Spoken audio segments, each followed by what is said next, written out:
Chapitre 11e. L'homme sur le pic. L'extrait de mon agenda personnel qui compose le chapitre précédent a mené mon récit jusqu'au 18 octobre, date à laquelle les événements commencèrent à se précipiter vers leur terrible conclusion. Les épisodes des jours suivants sont à jamais gravés dans ma mémoire, et je peux les raconter sans faire appel aux notes que je pris à l'époque. Je pars donc du lendemain du jour où j'avais recueilli deux éléments d'importance. Le premier étant que Madame Laura Lyons de Coombe Tracey avait écrit à Sir Charles Baskerville et lui avait donné rendez-vous à l'heure et au lieu même où il avait trouvé la mort. Le deuxième étant que l'inconnu du pic se cachait parmi les cabanes de pierre de la colline. Ces deux faits étant en ma possession, je sentais que mon intelligence ou mon courage serait bien déficient si je ne parvenais pas à dissiper quelques-unes des ombres qui m'entouraient. Je n'eus pas la possibilité de répéter aux baronnesses ce que j'avais appris sur Madame Lyons la veille au soir, car le docteur Mortimer prolongea sa partie de cartes jusqu'à une heure avancée. Au petit-déjeuner toutefois, je l'informai de ma découverte, et lui demandai s'il désirait m'accompagner jusqu'à Coombe Tracey. Il me répondit d'abord par l'affirmative, puis il réfléchit que si j'y allais seul, les résultats seraient peut-être meilleurs. Plus notre visite revêtirait un caractère officiel, moins nous obtiendrions sans doute de renseignements. Je quittai donc Sir Henry, non sans remords de conscience, et me mis en route pour ma nouvelle enquête.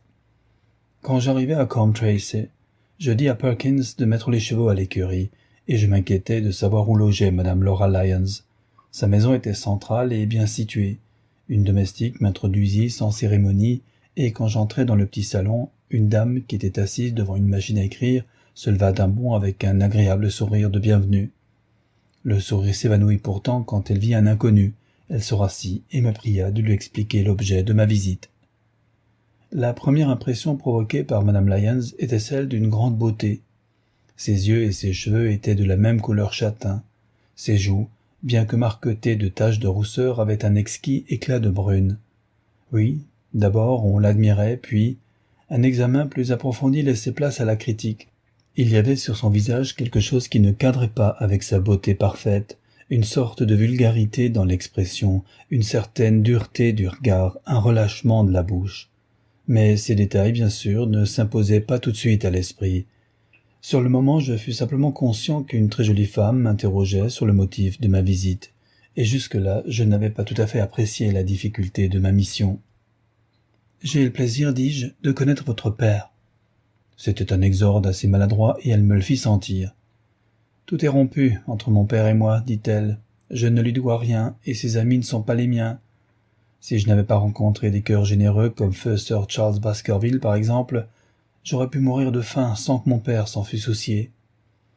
C'est à propos de feu Sir Charles Baskerville que je suis venu vous voir. » Les taches de rousseur ressortirent sur ses joues. « Que puis-je vous dire le concernant ?» me demanda-t-elle, et ses doigts jouaient nerveusement avec les touches de sa machine à écrire. « Vous le connaissiez, n'est-ce pas ? » Je vous ai déjà dit que je dois beaucoup à son bon cœur. Si je suis à même de me débrouiller seul, c'est surtout grâce à l'intérêt qu'il portait à ma difficile situation. Correspondiez-vous avec lui ? Elle me jeta un regard méchant. Pourquoi toutes ces questions ? Interrogea-t-elle d'un ton brusque. Pour éviter un scandale public, il vaut mieux que je vous les pose ici, plutôt que de voir l'affaire se développer hors de notre contrôle. Elle se tut, elle était très pâle. Finalement, elle releva la tête dans un geste de témérité et de défi. « Bien, je répondrai. Quelles sont vos questions ? Correspondiez-vous avec Sir Charles ? Je lui écris une fois ou deux pour le remercier de sa délicatesse et de sa générosité. Vous rappelez-vous les dates de ces lettres ? Non. L'avez-vous rencontré ? Oui, une fois ou deux quand il venait à Coombe Tracey. C'était un homme très discret, il préférait faire le bien en cachette. Mais si vous l'avez vu et lui avez écrit si rarement, comment savait-il assez sur vos affaires pour vous aider ? Elle franchit l'obstacle avec une décision rapide. Ils étaient plusieurs à connaître ma triste histoire et à m'aider. L'un était M. Stapleton, voisin et ami intime de Sir Charles. Il a très bon cœur. C'est par son intermédiaire que Sir Charles a été mis au courant. Je savais déjà que Sir Charles Baskerville s'était servi à plusieurs reprises de Stapleton comme trésorier. La déclaration de la jolie dame pouvait donc être exacte. « Avez-vous jamais écrit à Sir Charles une lettre lui demandant un rendez-vous ?» Madame Lyons rougit de colère. « En vérité, monsieur, cette question est plutôt extraordinaire. » Je regrette, madame, mais je dois vous la poser. Alors je réponds non, certainement non. Même pas le jour précisément où mourut Sir Charles? Le rouge disparut de ses joues qu'envahit une pâleur mortelle. Ses lèvres sèches ne purent articuler le nom que je lus plus que je ne l'entendis. Sûrement votre mémoire a une défaillance, repris-je. Je pourrais citer un passage de votre lettre. Je vous en prie, si vous êtes un gentleman, brûlez cette lettre et soyez à 10 heures devant votre porte. Je crus qu'elle s'était évanouie, mais au prix d'un effort immense, elle se redressa. Sir Charles n'était-il donc pas un gentleman? Haleta-t-elle. Vous êtes injuste à l'égard de Sir Charles. Il a bel et bien brûlé cette lettre. Mais il arrive qu'une lettre demeure lisible même après avoir été brûlée. Vous reconnaissez maintenant que vous l'avez écrite? Oui, je l'ai écrite, s'écria-t-elle, en soulageant son âme dans un torrent de paroles.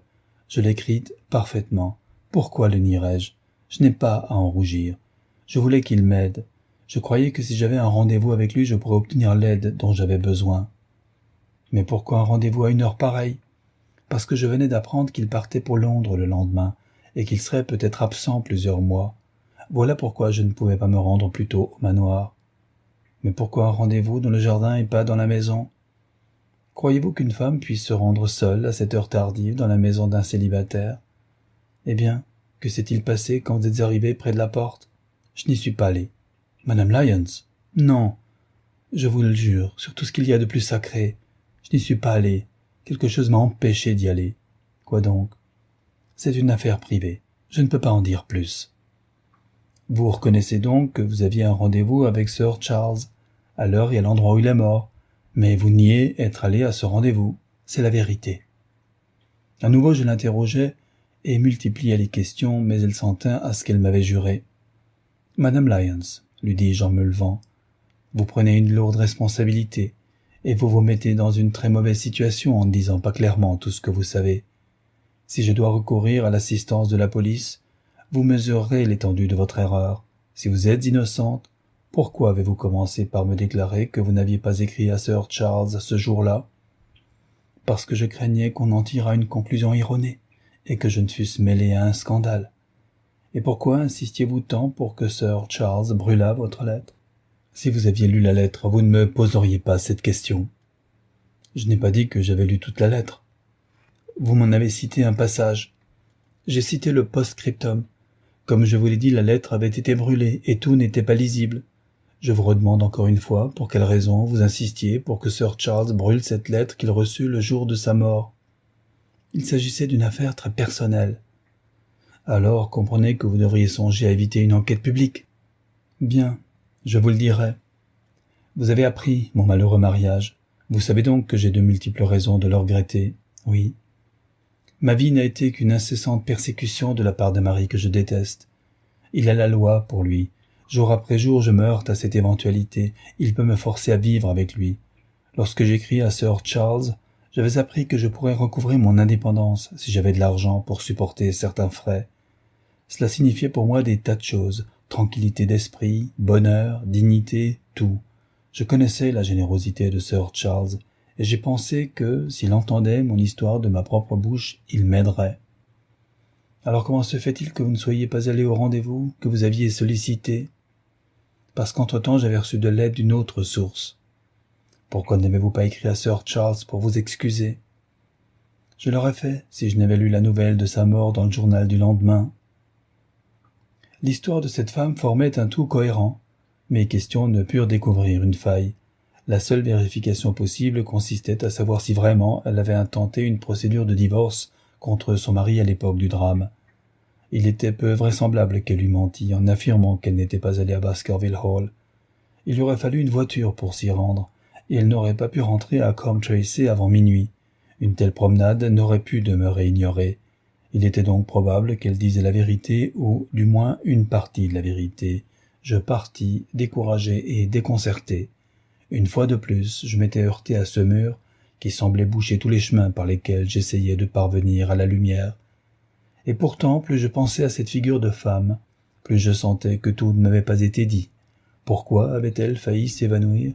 Pourquoi s'était-elle refusée à toute concession jusqu'à ce qu'elles fussent arrachées les unes après les autres? Pourquoi s'était-elle si peu manifestée à l'époque de la tragédie?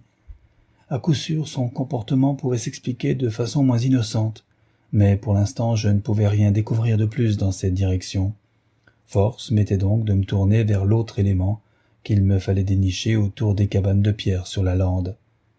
Direction bien vague elle aussi, je m'en rendis compte sur le chemin du retour. Toutes les collines conservaient des vestiges d'anciennes demeures datant de la préhistoire. La seule indication de Barrymore avait été que l'inconnu vivait dans l'une de ces cabanes abandonnées. Or, plusieurs centaines s'éparpillaient sur toute la lande. Mais heureusement, une première expérience pouvait me guider puisque j'avais vu l'homme lui-même au haut du pic noir. Ce sommet sur le centre de mes recherches.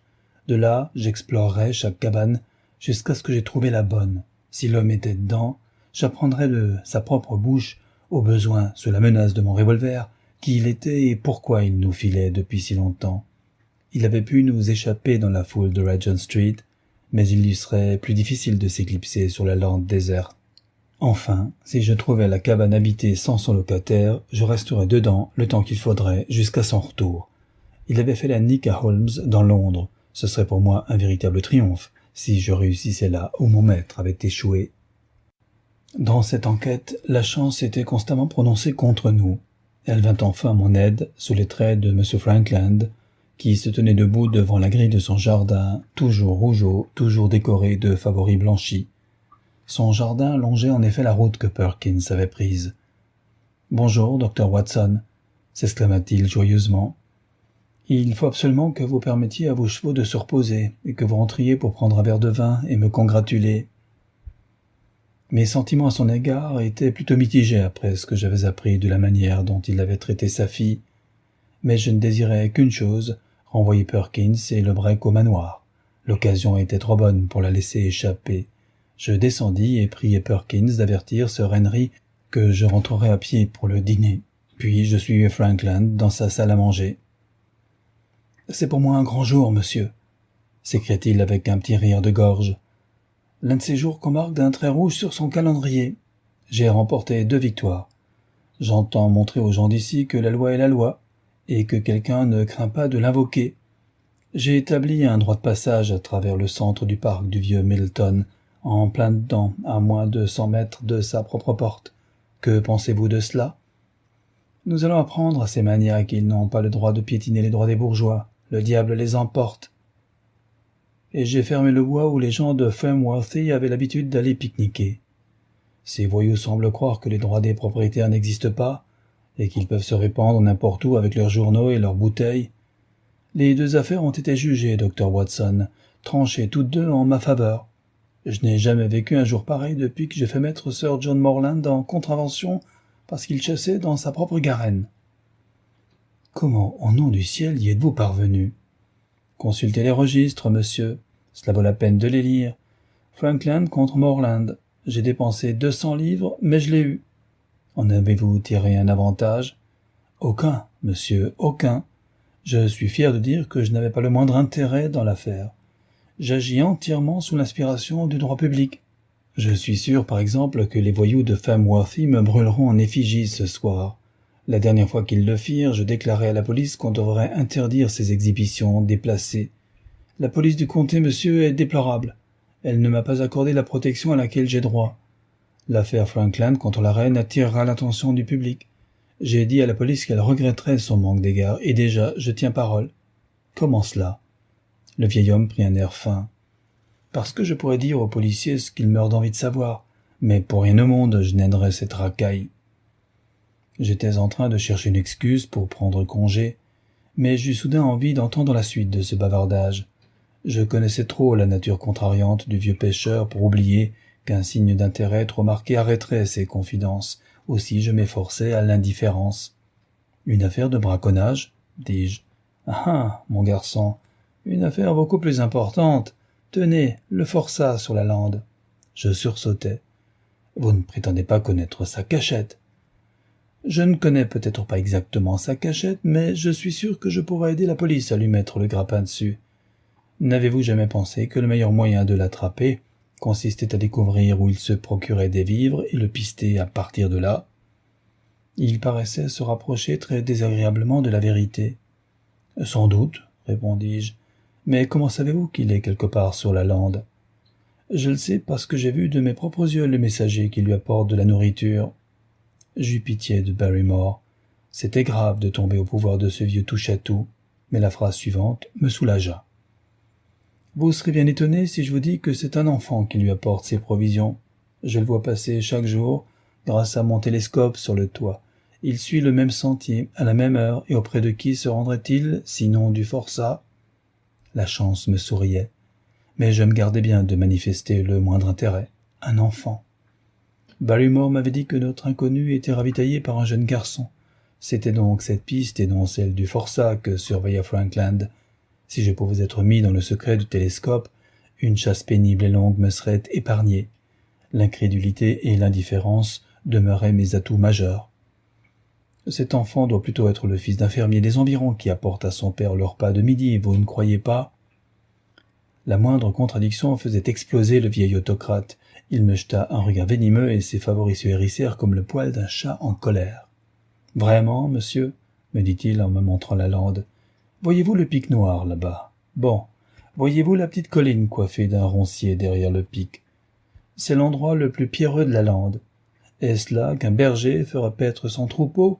Votre supposition, monsieur, est idiote. » Je me bornai à répondre que j'avais parlé sans connaître les faits. Cette apparente soumission plut au vieux bonhomme qui se laissa aller à d'autres confidences. « Vous pouvez être sûr, monsieur, que mon opinion repose sur des bases solides. J'ai vu et revu l'enfant avec son paquet. Chaque jour, parfois à 2 reprises dans la journée, j'étais capable... Mais attendez donc, docteur Watson. Mes yeux me trompent-ils ou bien quelque chose ne se déplace-t-il point sur le flanc de la colline? La distance était de plusieurs kilomètres, mais distinctement je pus voir un petit point noir contre le gris et le vert. « Venez, monsieur !» cria Frankland en se précipitant dans l'escalier. « Vous verrez de vos propres yeux et vous jugerez par vous-même. » Le télescope, formidable instrument monté sur un trépied, dressait sa lunette sur le toit plat de la maison. Frankland colla son œil contre le viseur et poussa un petit cri de plaisir. « Vite, docteur Watson, vite, avant qu'il soit de l'autre côté de la colline !» C'était lui, sans aucun doute. Un jeune garçon avec un petit ballot sur l'épaule gravissait lentement la colline. Quand il eut atteint la crête, sa silhouette se détacha sur le froid ciel bleu. Il regarda autour de lui, comme quelqu'un qui aurait eu peur d'être suivi, puis il disparut de l'autre côté de la colline. Alors, ai-je raison? Il est certain que voilà un jeune garçon qui paraît effectuer une mission secrète. Et la nature de cette mission, même pour un policier du comté, pourrait la deviner. Mais la police ne saura rien par moi, et je vous commande le secret à vous aussi, docteur Watson. Pas un mot à quiconque, me comprenez-vous? Comme vous voudrez.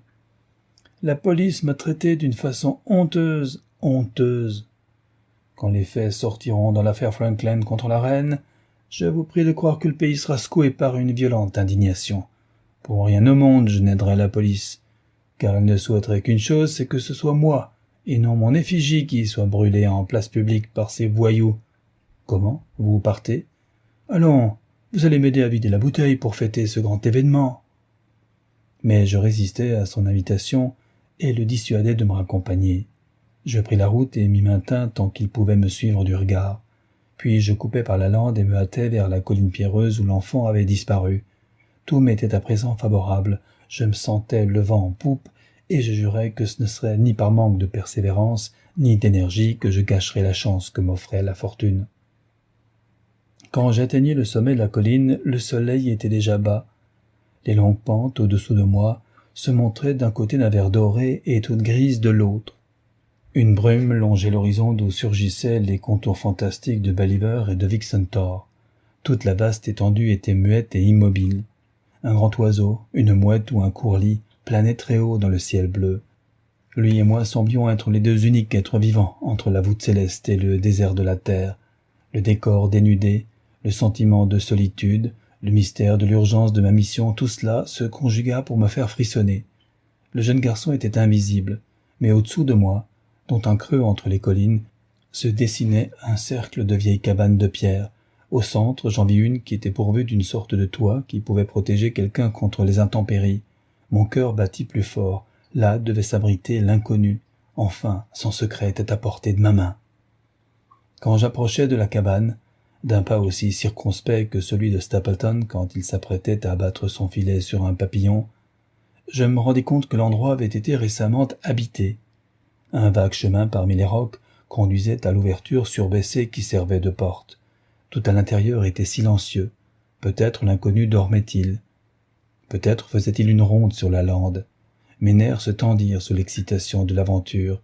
Je jetai ma cigarette, je refermai une main sur la crosse de mon revolver, je marchai doucement jusqu'à la porte, je jetai un coup d'œil.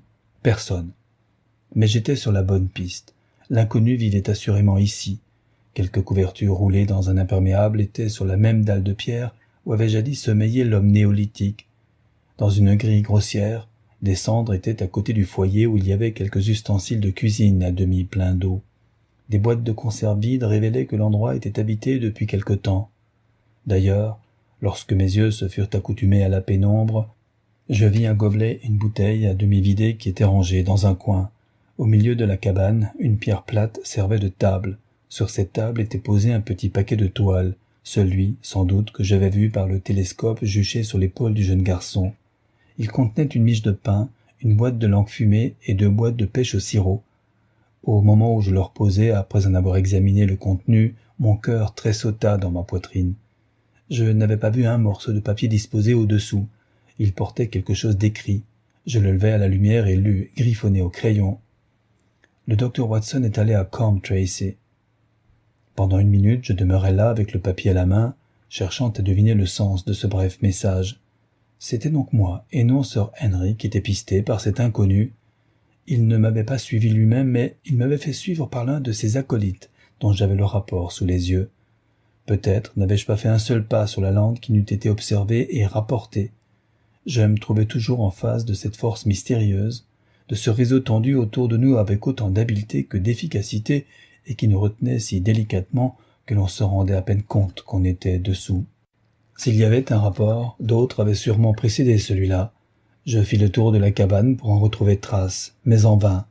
J'échouai également à découvrir quelque chose qui pût me préciser les desseins ou l'origine de l'habitant de cet endroit singulier.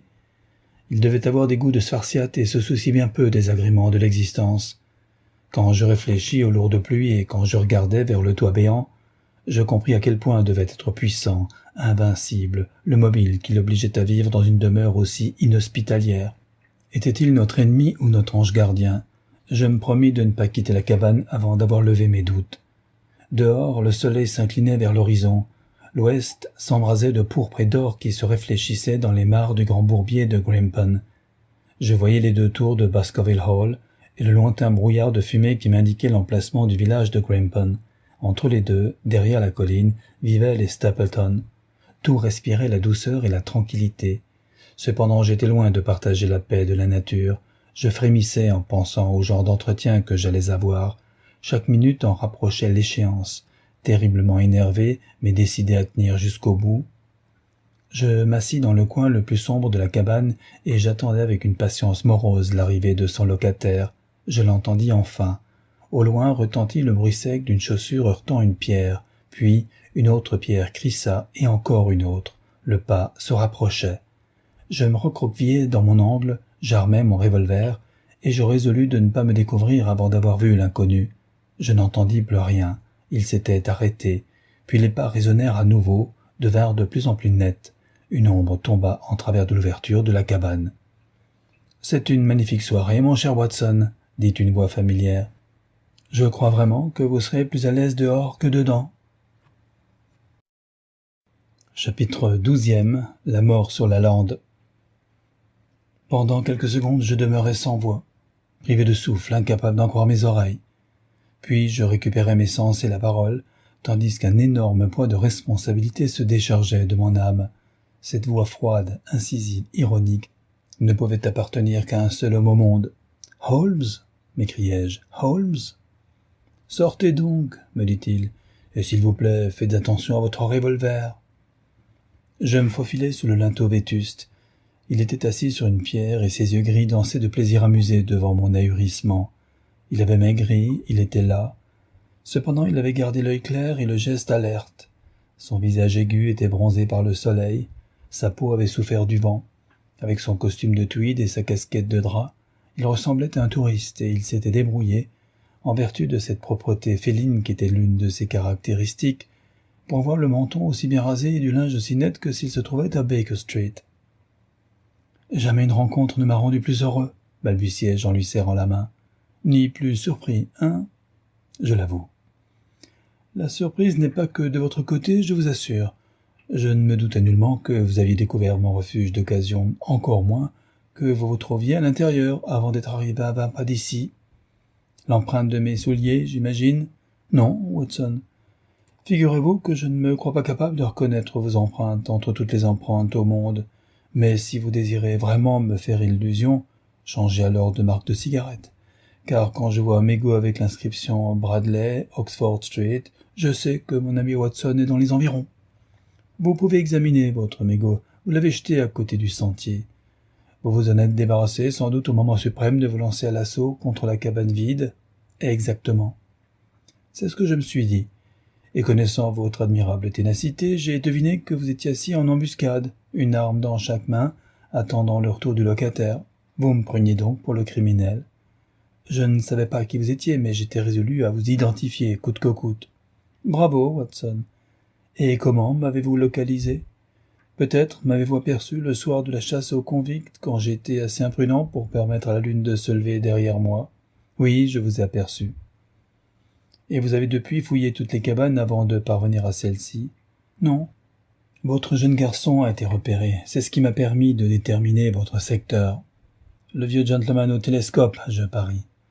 Je n'y comprenais rien quand j'ai vu la première fois la lumière se réfléchir sur les verres. Il se leva et alla scruter l'intérieur de la cabane. « Ah, je vois que Cartwright m'a apporté quelques provisions.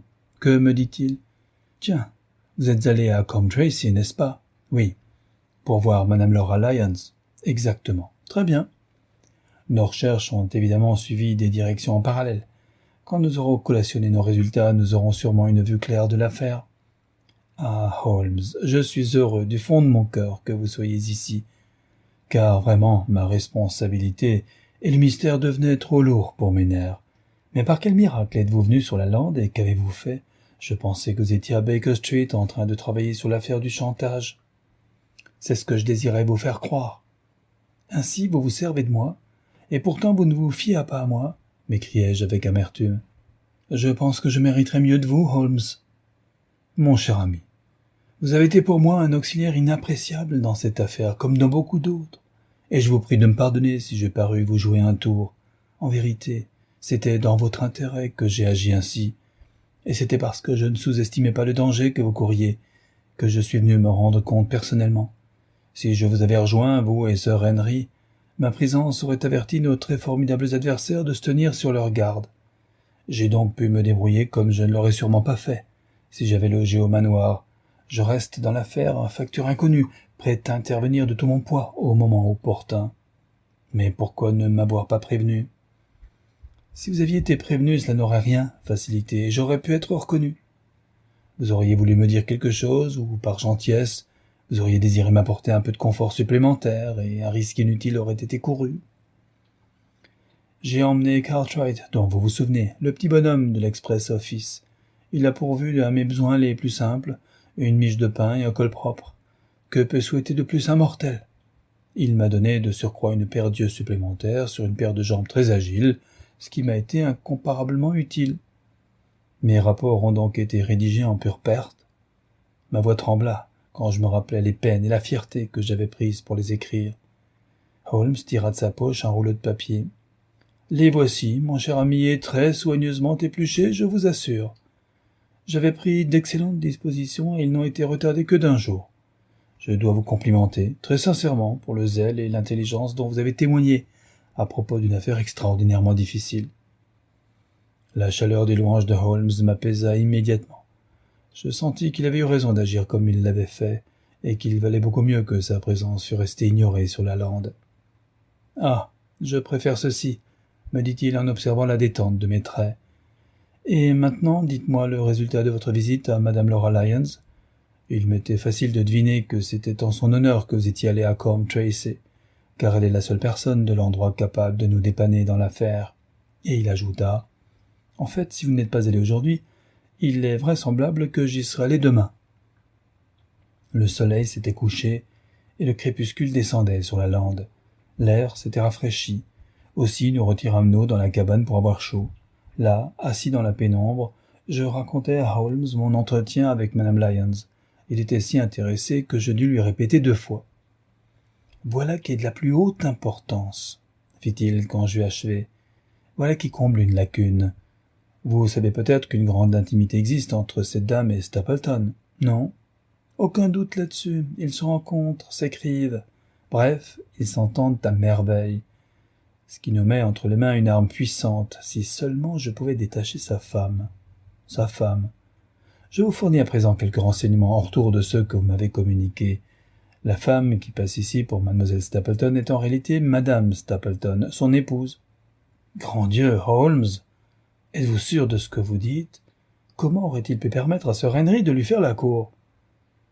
La cour de Sir Henry ne pouvait nuire à personne, sauf à Sir Henry. Stapleton a veillé tout particulièrement à ce que Sir Henry ne fasse pas sa cour à cette dame, et à ce qu'ils ne tombent point amoureux l'un de l'autre, comme vous l'avez vous-même observé. Je vous répète que cette dame est sa femme et non sa sœur. Mais pourquoi cette tromperie calculée? Parce qu'il prévoyait qu'elle pourrait lui être beaucoup plus utile, sous les apparences d'une femme libre. Tous mes instincts réfrénés, mes soupçons vagues se précisèrent soudain pour se centrer sur le naturaliste.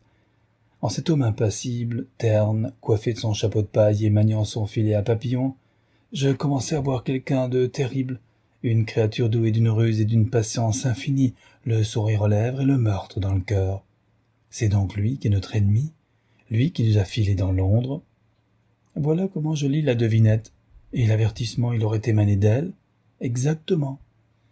Une scélératesse monstrueuse, mi-visible, mi-indistincte, se profila dans la nuit, qui m'avait si longtemps inquiété. Mais êtes-vous sûr de cela, Holmes? Comment savez-vous que sa sœur est sa femme? Parce qu'il s'est oublié, jusqu'à vous conter un passage de son autobiographie la première fois qu'il vous a rencontré. Je dois dire qu'il l'a amèrement regretté depuis. Il fut autrefois professeur dans un collège du nord de l'Angleterre. Oh, rien n'est plus facile que de retrouver la trace d'un professeur. Il y a des agents spécialisés dans la pédagogie, grâce auxquels on peut retrouver tout homme qui a été professeur.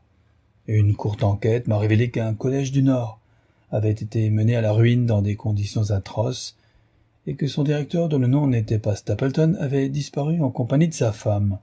Les signalements concordaient. Quand j'appris que le directeur en question était un entomologiste fervent, je n'ai plus eu aucun doute.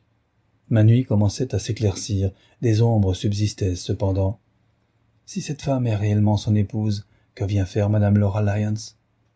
C'est l'un des points sur lesquels votre enquête a projeté un peu de lumière. Votre entretien avec la dame résout pour moi quantité de problèmes.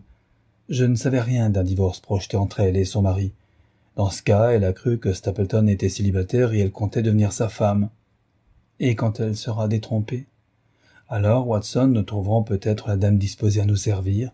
Notre première tâche est de la voir demain, tous les deux. Ne pensez-vous pas, Watson, que vous négligez quelque peu vos devoirs? Vous devriez être à Baskerville Hall. Les derniers rayons rouges s'étaient affadis à l'ouest et la nuit s'installait sur la lande. Des étoiles pâles luisaient dans le ciel violet. Une dernière question, Holmes, dis-je en me levant. Point de besoin de secret entre nous. Que signifie toute l'affaire? Qui poursuit-il? Holmes baissa la voix pour me répondre. C'est une affaire de meurtre, Watson. De meurtre raffiné, exécuté de sang-froid, délibéré. Ne me demandez pas de détails. Mes filets sont près de se refermer sur lui, comme les siens menacent de près Sir Henry. Grâce à vous, il est déjà presque à ma merci. Un seul danger peut encore nous menacer, qu'il frappe avant que nous soyons prêts, nous, à frapper. Dans 24 heures, 2 jours peut-être, j'aurai mon dossier complet. Mais jusque-là, remplissez votre office avec autant de vigilance qu'une mère en mettrait pour garder son petit enfant. Votre mission d'aujourd'hui se trouve justifiée. Cependant, j'aurais préféré que vous ne l'eussiez quitté d'une semelle.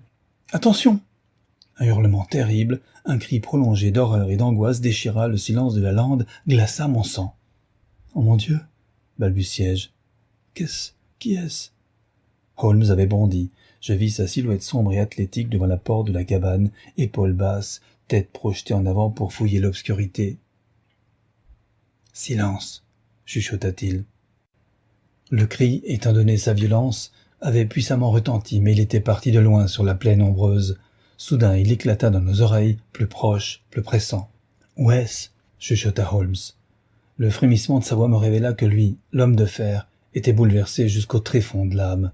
« Où est-ce, Watson ?»« Par là, je pense. » Dans le noir, j'indiquai une direction. « Non, c'est par ici. » De nouveau, le cri d'agonie transperça le calme de la nuit, plus fort encore et tout près.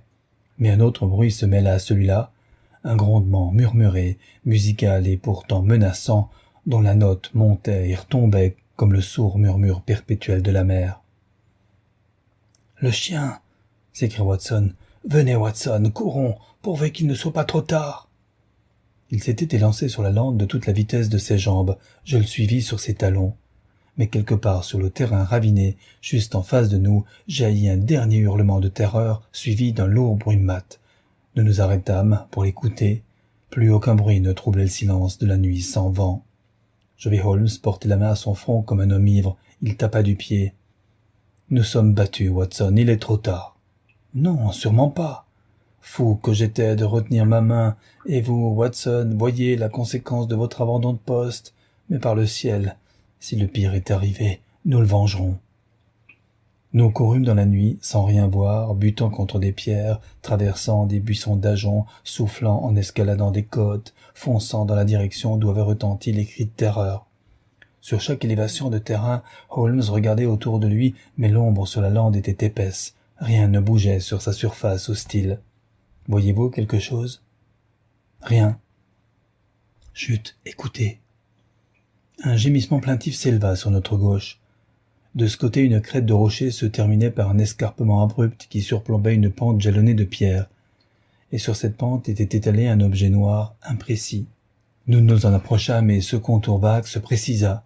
Un homme était étendu face contre terre, le visage rabattu formait un angle atroce, les épaules étaient arrondies et le corps tassé sur lui-même comme pour un saut périlleux. Cette attitude était si grotesque que j'eus du mal à comprendre que le gémissement avait été l'envol d'une âme. Quand nous nous penchâmes sur le corps, il n'exhala pas une plainte, il ne bougea pas. Holmes posa une main sur lui et la retira en poussant une exclamation d'horreur. Il frotta une allumette. À sa lueur, nous vîmes que ses doigts étaient poissés de sang et qu'une mare sinistre s'élargissait à partir du crâne évasé. Mais elle nous révéla quelque chose de plus. Le cadavre était celui de Sir Henry Baskerville. Comment aurions-nous pu oublier ? La teinte un peu spéciale, rouille, du costume de tweed qu'il portait le jour où il se rendit à Baker Street. Nous le reconnûmes au moment où l'allumette s'éteignit sous le vent comme l'espoir dans nos cœurs. Holmes gronda. Dans la nuit, je distinguai qu'il était livide. « La brute ! Oh, la brute !» m'exclamai-je en me tordant les mains. « Oh, Holmes, jamais je ne me pardonnerai de l'avoir abandonné à son destin. Je suis plus à blâmer que vous, Watson. Afin d'avoir un dossier complet et bien établi, j'ai sacrifié la vie de mon client. C'est le coup le plus dur de toute ma carrière. Mais comment pouvais-je savoir ? Comment aurais-je pu prévoir qu'il se risquerait seul sur la lande malgré mes avertissements ? Dire que nous avons entendu ses cris, quels cris, Seigneur, et que nous avons été incapables de le sauver. Où est cette brute de chien qui l'a fait mourir ? Il doit être tapi derrière quelque rocher. Et Stapleton, où est-il ? Il répondra de cette mort. Oh oui, j'y veillerai. L'oncle et le neveu ont été assassinés, l'un épouvanté jusqu'à en mourir par la vue de cet animal sauvage, l'autre trouvant la mort pour essayer de lui échapper. Il nous reste à prouver la relation entre l'homme et le chien. Mais en dehors de ce que nous avons entendu, nous ne pouvons même pas jurer l'existence de la bête, puisque Sir Henry est mort, évidemment, d'une chute. Tout de même, Stapleton a beau être astucieux, il sera à ma merci avant qu'un autre jour se soit écoulé. Nous nous tenions de chaque côté du cadavre, complètement bouleversés par la soudaineté de ce désastre irrévocable, qui était la piteuse conclusion de tous nos efforts. La lune se leva. Nous grimpâmes alors sur l'escarpement d'où était tombé notre pauvre ami. De sa crête, nous inspectâmes la lande mi-argent, mi-plomb. Au loin, à plusieurs kilomètres de là, dans la direction de Grimpen, brillait une petite lumière jaune immobile. Elle ne pouvait provenir que de l'habitation isolée des Stapleton. Je brandis mon poing et le maudis. Pourquoi ne pas aller le capturer tout de suite ? Notre dossier n'est pas complet. Le gaillard est avisé, rusé au dernier degré. Ce qui compte, ce n'est pas ce que nous savons, mais ce que nous pouvons prouver. Si nous faisons le moindre faux pas, il peut nous échapper. Alors, que faire ? Nous aurons demain une journée chargée. Ce soir, nous ne pouvons que nous acquitter de nos derniers devoirs envers notre pauvre ami. Nous redescendîmes ensemble de l'escarpement et nous revînmes auprès du cadavre. L'affreux spectacle de ses membres brisés me fit mal. Des larmes me vinrent aux yeux. « Il faut que nous allions chercher du secours, Holmes. Nous ne pouvons pas le transporter ainsi jusqu'au manoir. Grand Dieu, êtes-vous devenu fou ?»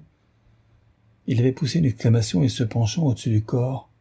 Et à présent il dansait, riait, me serrant les mains à les briser. Était-ce là, mon ami si maître de lui, si austère? La colère l'avait rendu fou, sûrement. « Une barbe! L'homme a une barbe !»« Ce n'est pas le baronnet. C'est... Eh bien, c'est mon voisin le forçat !»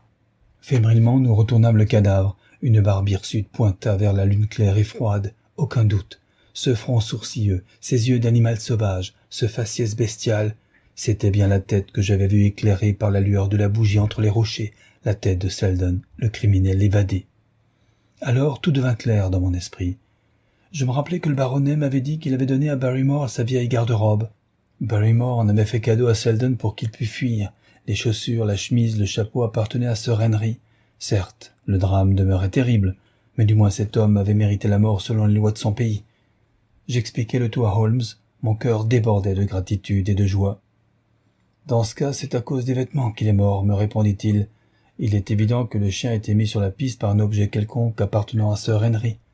La chaussure qui lui a été volée à l'hôtel, selon toute probabilité. Il y a pourtant un dernier mystère. Comment, dans la nuit, Selden a-t-il su que le chien était lancé à ses trousses? Il l'a entendu. Le fait d'entendre un chien sur la lande n'aurait pas poussé un homme endurci comme ce forçat au paroxysme de la terreur. Songez qu'en appelant ainsi au secours, il risquait d'être hors prix. D'après ses cris, il a dû courir longtemps après avoir su que le chien était sur sa trace. Mais comment l'a-t-il su? Un plus grand mystère existe selon moi, Holmes. Pourquoi ce chien? En supposant que toutes nos hypothèses soient fondées, je ne suppose pas, Watson. Bon. Pourquoi donc ce chien a-t-il été lâché cette nuit? Je présume qu'il n'est pas constamment en liberté sur la lande. Stapleton ne l'aurait pas lâché s'il n'avait pas eu un motif de croire que Sir Henry allait venir ici. Des deux mystères, le mien est le plus formidable, car je pense que d'ici très peu de temps, le vôtre nous sera expliqué, tandis que le mien demeurera éternellement un mystère. La question qui se pose maintenant est celle-ci. Qu'allons-nous faire du cadavre de ce malheureux? Nous ne pouvons pas l'abandonner en pâture aux renards et aux corbeaux. Nous pourrions le transporter dans l'une des cabanes jusqu'à ce que nous ayons alerté la police. Parfaitement. Nous serons capables de le porter jusque-là. Oh, Watson, qui est-ce? Voici notre homme en personne, merveilleux d'audace. Pas un mot qui puisse lui indiquer nos soupçons. Pas un mot, Watson, sinon tous nos plans sont anéantis. Un homme avançait en effet vers nous. J'aperçus la lueur rouge de son cigare. La lune l'éclairait. C'était bien l'allure sémillante et désinvolte du naturaliste. Il s'arrêta net quand il nous vit, puis reprit sa marche. « Comment, Dr. Watson, c'est vous? Vous êtes bien le dernier que je serais attendu à rencontrer sur la lande à cette heure de la nuit. Mais mon Dieu, qu'est-ce là? Quelqu'un a-t-il été blessé? Oh, ne me dites pas que c'est notre ami Sir Henry. » Il s'était précipité sur le cadavre. Je l'entendis aspirer bruyamment de l'air. Le cigare lui tomba des doigts. « Qui est-ce » balbutia-t-il. « C'est Selden, le forçat qui s'était évadé de Princeton. » Stapleton tourna vers nous un visage hagard, mais dans un effort de tout son être, il surmonta sa stupéfaction et sa déception. Son regard pénétrant alla de Holmes à moi. « Mon Dieu, quelle affaire? Comment est-il mort ?» « Il semble qu'il se soit rompu le cou en tombant de cet escarpement. Mon ami et moi étions en train de nous promener sur la lande quand nous l'avons entendu crier. J'ai entendu un cri, moi aussi. C'est ce qui m'a poussé dehors. J'étais inquiet au sujet de Sir Henry. »« Pourquoi de Sir Henry en particulier ?»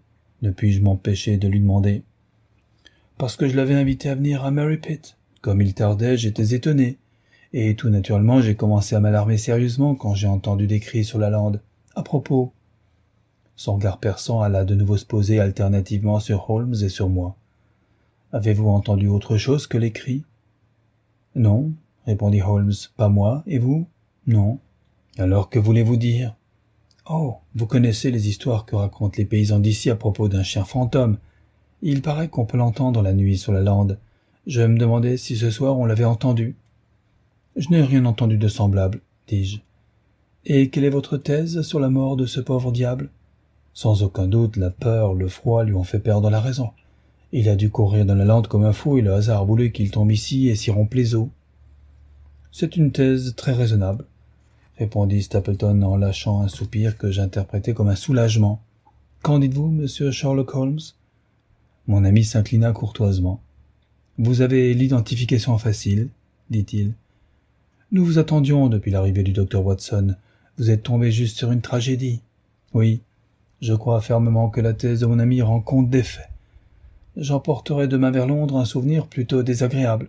Oh, vous partez demain. C'est mon intention. J'espère que votre séjour a permis de résoudre ces énigmes qui nous avaient un peu intrigués. » Holmes haussa les épaules. « On ne peut pas toujours gagner, ni obtenir le succès qu'on espère. Un enquêteur a besoin de faits, mais pas de bruit et de légendes. Cette affaire m'a déçu. » Mon ami parlait avec une négligence apparemment sincère. Stapleton le considéra fixement encore un moment, puis il se tourna vers moi. « Je vous proposerais bien de transporter ce pauvre diable jusqu'à ma maison, mais ce spectacle épouvanterait tellement ma sœur que j'hésite. Je crois que si nous recouvrions le cadavre, il ne risquerait rien avant le matin. » Ainsi fut fait. Refusant les offres hospitalières de Stapleton, nous nous mîmes en route, Holmes et moi, vers le manoir de Baskerville, et nous laissâmes le naturaliste rentrer seul. Quand nous nous retournâmes, nous aperçûmes sa silhouette se déplacer lentement sur la lande. Derrière lui était figé sur la pente argentée le petit tas qui montrait l'endroit où Selden avait trouvé une mort si horrible. « Enfin, nous en sommes venus au corps à corps, » murmura Holmes. « Quel nerf il a, cet homme ! Avez-vous vu comme il a dominé la réaction qui aurait dû le paralyser, quand il s'est rendu compte que ce n'était pas la victime qu'il visait qui était tombée dans son guet-apens ? Je vous l'ai dit à Londres, Watson, et je vous le redis maintenant, jamais nous n'avons rencontré un adversaire plus digne de croiser notre fer. Je regrette qu'il vous ait vu. Je le regrettais aussi au début, mais il n'y avait plus moyen de l'empêcher. Quel effet aura sur ses plans, d'après vous, la nouvelle que vous êtes ici ? Peut-être l'incitera-t-elle à être prudent, à moins qu'elle le pousse à des décisions désespérées dans l'immédiat. Comme la plupart des criminels intelligents, peut-être sera-t-il trop confiant dans ses moyens et pensera-t-il qu'il nous a complètement roulés. Pourquoi ne l'arrêterions-nous pas sur le champ ? Mon cher Watson, vous avez l'action dans le sang. Votre instinct vous commande d'être énergique tout de suite. Mais en supposant, pour l'amour de la discussion, que nous l'ayons arrêté cette nuit, en serions-nous pour cela dans une meilleure position ? Nous ne pourrions rien prouver contre lui. C'est bien là son astuce infernale. S'il agissait par l'intermédiaire d'un être humain, nous pourrions avoir une preuve. Mais si nous exhibions ce gros chien à la lumière du jour, cela ne nous aiderait nullement à enrouler une corde autour du cou de son maître. Nous avons tout de même un dossier. Pas l'ombre d'un, uniquement des déductions et des hypothèses. Le tribunal se moquerait de nous si nous nous présentions avec une telle histoire sans preuve. Il y a la mort de Sir Charles. Trouvé mort sans aucune trace de violence. Vous et moi savons qu'il est mort d'épouvante et nous savons aussi ce qu'il a épouvanté, mais comment transmettre cette certitude à 12 jurés bornés ? Quelle trace de la présence d'un chien ? Où sont les marques de ses crocs ? Bien sûr, nous savons qu'un chien ne mord pas un cadavre, et que Sir Charles était mort avant même que l'animal l'eût rattrapé. Mais il nous faut le prouver, et nous ne sommes pas en situation de pouvoir le faire. Comment ? Et ce soir ? Nous ne sommes guère plus avancés. À nouveau, il n'y a aucun rapport direct entre le chien et la mort de Selden. Nous n'avons jamais vu le chien, nous l'avons entendu, mais nous ne pouvons pas prouver qu'il était sur la piste du forçat. Il y a aussi une absence de motif. Non, mon cher ami, nous devons nous faire à l'idée que nous ne disposons d'aucun dossier pour l'instant, et que l'affaire vaut néanmoins la peine que nous l'établissions le plus tôt possible. Et comment pensez-vous l'établir ? J'espère grandement en Madame Laura Lyons. Quand elle saura exactement la situation conjugale de Stapleton, elle nous aidera sans doute, et j'ai mon propre plan. Nous agirons demain. J'espère qu'avant la fin du jour, le succès aura couronné nos efforts. Je ne pus rien lui tirer d'autre. Perdu dans ses pensées, il marcha sans mot dire jusqu'aux grilles de Baskerville Hall. « Vous rentrez avec moi ?»« Oui. Je ne vois aucune raison de dissimuler plus longtemps ma présence. Mais un dernier mot, Watson. Ne parlez pas du chien à Sir Henry. Contons-lui la mort de Selden en nous inspirant de l'affabulation de Stapleton. Il sera un meilleur équilibre nerveux pour affronter l'épreuve qu'il devra subir demain, puisqu'il est invité, si je me souviens bien de votre rapport, à dîner chez des gens. Je suis invité aussi. Alors vous vous ferez excuser, il ira seul. Cela ne souffrira pas de difficultés. Et maintenant, si nous arrivons trop tard pour le dîner, j'espère qu'un souper nous attend. Chapitre 13e. Le filet se resserre. Sir Henry témoigna plus de joie que de surprise en voyant Sherlock Holmes, car depuis quelques jours il pensait que les récents incidents le décideraient à quitter Londres pour venir ici. Il haussa néanmoins les sourcils quand il aperçut que mon ami n'avait pas de bagages, et ne lui fournissait aucune explication sur leur absence. Quand nous fûmes seuls avec lui, nous satisfîmes sa curiosité jusqu'à la limite dont nous étions convenus, mais je dus d'abord accomplir la pénible mission d'apporter la nouvelle de la mort de Selden à Barrymore et à sa femme. Le maître d'hôtel en éprouva peut-être du soulagement, mais madame Barrymore sanglota dans son tablier. Pour le monde entier, il était un homme de violence, mi-démon, mi-animal. Pour elle, il était resté le petit garçon de sa propre enfance, l'enfant qu'elle avait tenu par la main. Bien mauvais l'homme qu'une femme ne pleurerait point. Depuis que Watson s'en est allé ce matin, j'ai broyé du noir toute la journée sans sortir de chez moi, nous dit le baronnet. J'espère que vous serez content puisque j'ai tenu ma promesse. Si je n'avais pas juré de ne pas me promener seul, j'aurais pu profiter d'une excellente soirée. Car j'avais reçu un message de Stapleton me conviant à monter jusque chez lui. Je ne doute pas que votre soirée n'eût été fort agréable, répondit sèchement Holmes.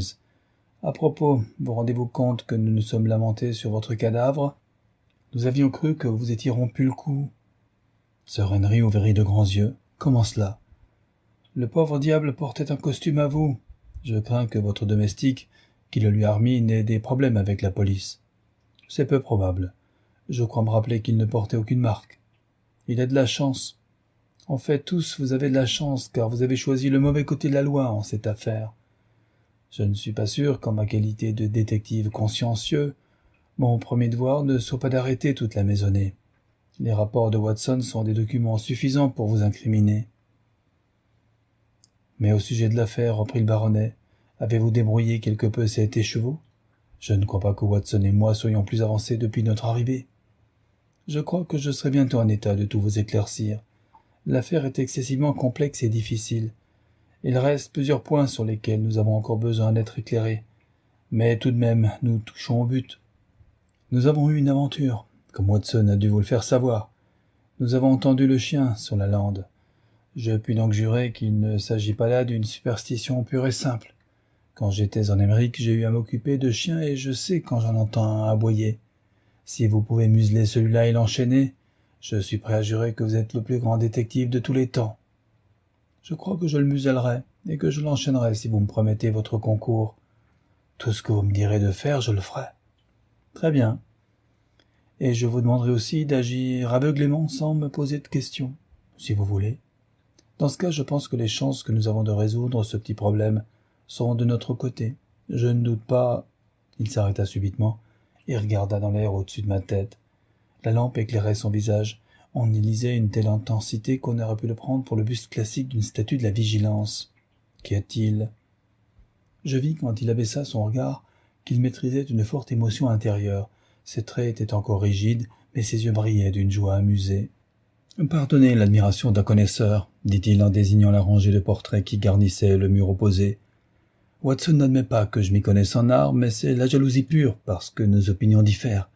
Vous avez vraiment une très belle collection de portraits. »« Je suis heureux de vous l'entendre dire, » dit Sir Henry, en regardant mon ami avec étonnement. « Je ne prétends pas m'y connaître beaucoup, et je serais meilleur juge en chevaux ou en taureaux qu'en tableaux. Je ne savais pas que vous trouviez du temps pour vous intéresser à la peinture. »« Je sais ce qui est bon quand je le vois, et je le vois maintenant. Voilà, j'en jurerais un Kellner.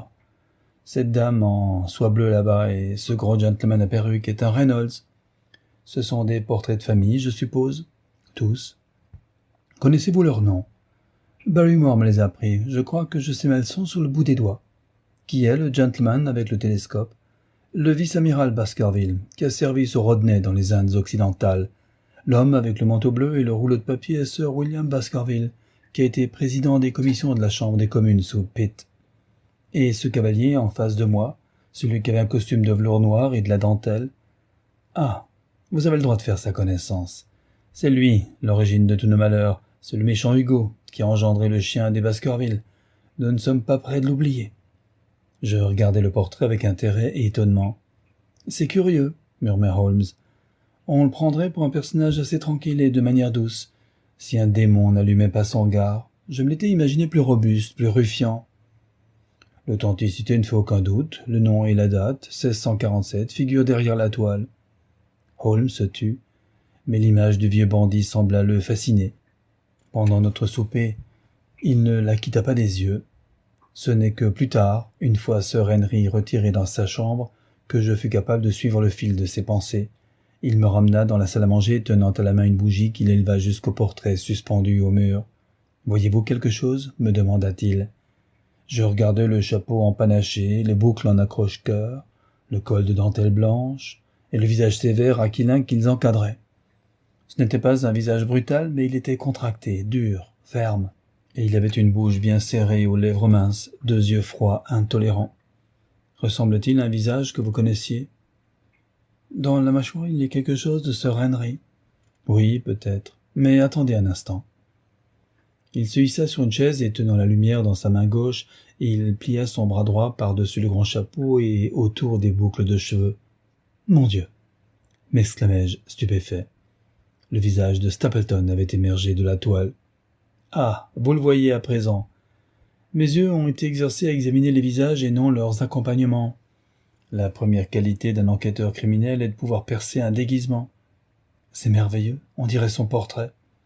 Oui, c'est un exemple intéressant d'un retour en arrière, à la fois physique et moral.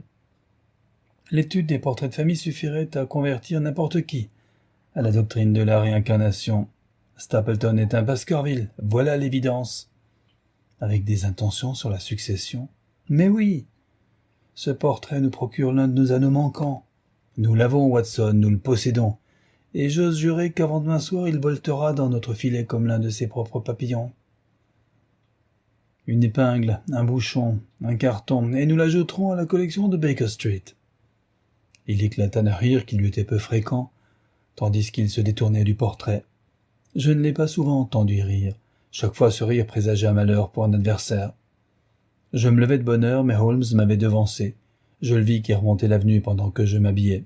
« Oui, nous devrions avoir une journée bien remplie, » me dit-il en se frottant les mains dans la joie de l'action. « Les filets sont tous tendus. La pêche va commencer. Avant la fin du jour, nous saurons si nous avons attrapé notre gros brochet à mâchoire tombante ou s'il a glissé entre nos mailles. Seriez-vous déjà allé sur la lande ? J'ai adressé à de Grimpen un message à Princeton pour l'informer de la mort de Selden.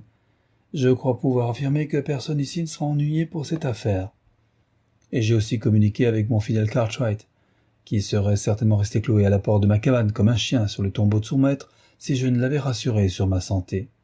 Qu'allons-nous faire ? D'abord voir Sir Henry. Ah, le voici. Bonjour, Holmes, dit le baronnet. Vous ressemblez à un général qui prépare le plan d'une bataille avec son chef d'état-major. C'est exactement la situation. Watson était en train de me demander des ordres. Moi aussi. Parfait. Vous avez promis, je crois, de dîner ce soir avec vos amis Stapleton. J'espère que vous vous joindrez à nous. Ce sont des gens très hospitaliers, et je suis sûr qu'ils seraient très heureux de vous voir. Je crains que Watson et moi soyons obligés de nous rendre à Londres. À Londres ? Oui, je pense que nous serons plus utiles là-bas, dans la conjoncture présente. Le nez du baronnet s'allongea. J'espérais que vous me tiendriez compagnie pendant toute cette affaire. Le manoir et la lande ne sont pas des endroits bien agréables pour un homme seul. Mon cher ami, vous devez me faire implicitement confiance, et agir exactement comme je vais vous le dire. Vous assurerez vos amis que nous aurions été heureux de nous rendre chez eux avec vous, mais qu'une affaire urgente nous a obligés à rentrer à Londres, et nous espérons être très bientôt de retour dans le Devonshire. Vous rappellerez-vous la teneur de ce message, puisque vous le jugez nécessaire? Oui, je n'ai pas le choix, croyez-moi. Je devinais à lire sur les traits du baronnet qu'il était profondément blessé par ce qu'il considérait comme une désertion. Quand désirez-vous partir? S'enquit-il froidement. Immédiatement après le petit déjeuner. Nous irons en voiture à Camp Tracy, mais Watson laisse ici ses affaires en gage qu'il vous reviendra. Watson, vous enverrez un mot à Stapleton pour lui dire que vous regrettez de lui faire faux bon. J'ai bien envie de partir avec vous, fit le baronnet. Pourquoi resterai-je ici tout seul? Parce que c'est votre devoir. Parce que vous m'avez donné votre parole, que vous feriez ce que je vous dis, et je vous dis de rester. Très bien, je resterai. Encore une directive. Je voudrais que vous vous fassiez conduire en voiture, Mary Pitt, mais vous renverrez votre break, mais vous ferez part de votre intention de rentrer à pied. À pied, à travers la lande? Oui. Mais c'est justement contre cette promenade que vous m'avez mis en garde. Cette fois, vous pourrez la faire en toute sécurité. Si je n'avais pas confiance dans vos nerfs et dans votre courage, je ne l'exigerais pas, mais il est essentiel que vous le fassiez. Je la ferai. Et si vous tenez à votre vie, ne traversez la lande qu'en suivant le sentier qui conduit à Grimpen. C'est d'ailleurs votre itinéraire normal. J'agirai comme vous me le demandez. Très bien. Je serai heureux de partir dès que possible afin d'être à Londres dans l'après-midi. Ce programme me surprit. Certes, je me rappelais que Holmes avait annoncé la nuit précédente à Stapleton qu'il regagnerait Londres le lendemain. Je n'avais pas songé toutefois qu'il désirait me faire partir, et je ne parvenais pas à comprendre comment nous pourrions être tous deux absents à un moment aussi critique. Mais je ne pouvais rien objecter. Je n'avais qu'à obéir aveuglément. Aussi, nous fîmes nos adieux à notre ami désolé. 2 heures plus tard, nous étions à la gare de Coombe Tracey. Nous renvoyâmes Perkins au manoir. Sur le quai attendait un jeune garçon. « Y a-t-il des ordres pour moi, monsieur ?»« Vous prendrez ce train pour Londres, Cartwright. Au moment où vous arriverez, vous enverrez un télégramme à Sir Henry, signé de moi, pour lui dire que s'il retrouve le carnet que j'ai perdu, il me l'envoie en recommandé à Baker Street. Bien, monsieur. Et demandez au chef de gare s'il y a un message pour moi. » Le jeune garçon revint avec un télégramme que Holmes me tendit. Il était conçu comme suit. Télégramme reçu, arrive avec mandat en blanc à 5h40, l'Estrade. J'ai la réponse à ma dépêche de ce matin. Il est l'un des meilleurs professionnels de la police, à mon avis, et nous pouvons avoir besoin de son aide. Maintenant, Watson, je pense que nous ne saurions mieux employer notre temps qu'en allant rendre visite à notre amie Madame Laura Lyons. Son plan de campagne commençait à se dessiner dans ma tête. Il se servait du baronnet pour persuader les Stapleton que nous étions réellement partis, alors que nous serions de retour à l'instant où notre présence serait indispensable.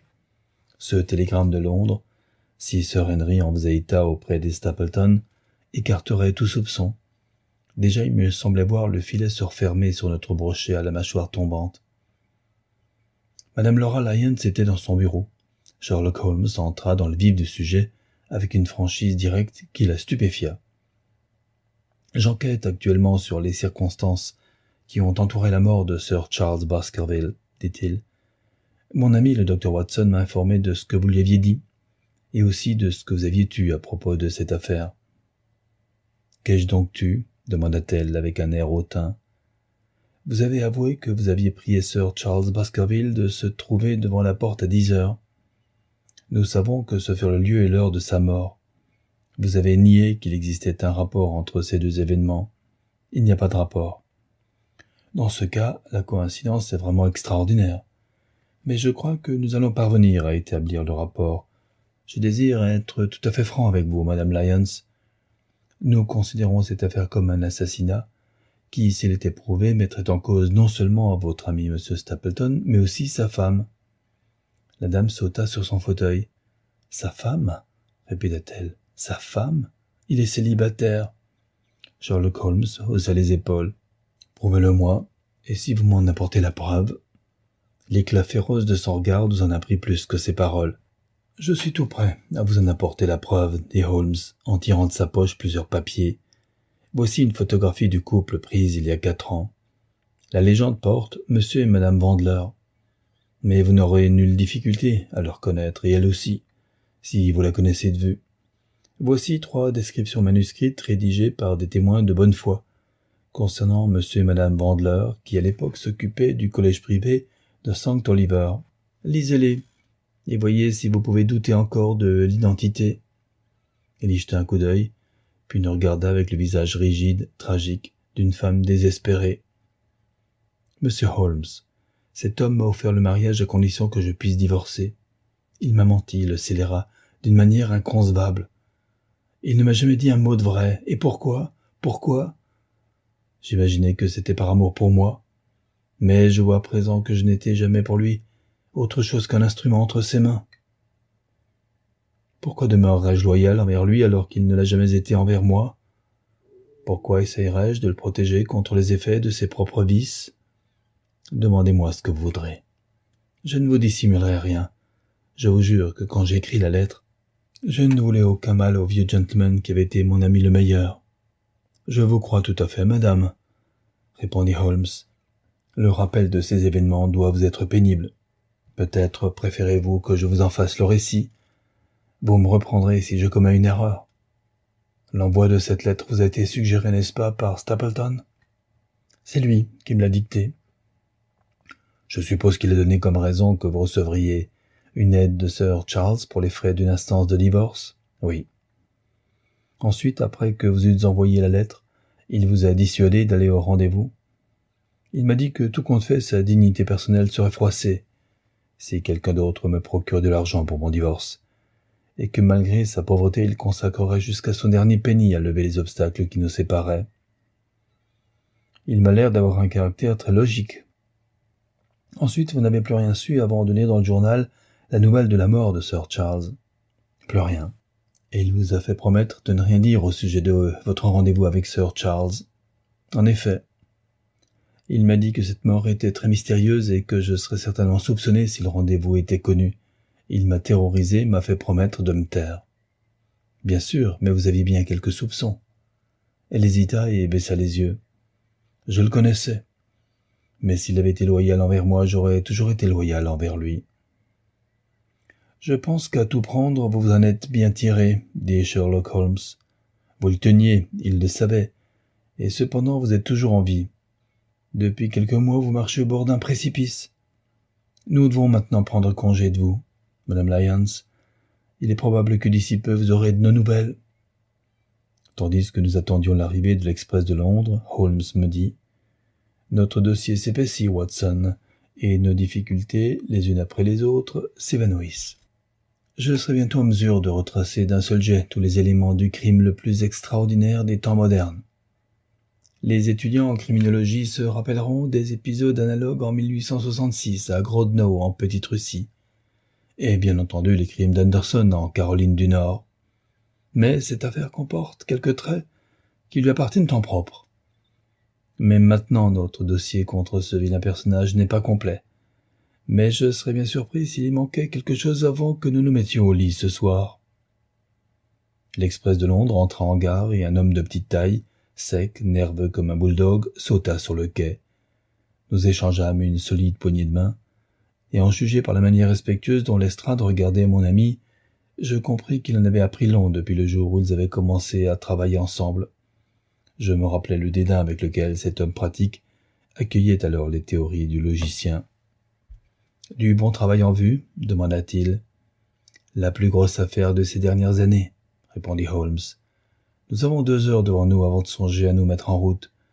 Je pense que nous pourrions employer ce délai à manger quelque chose.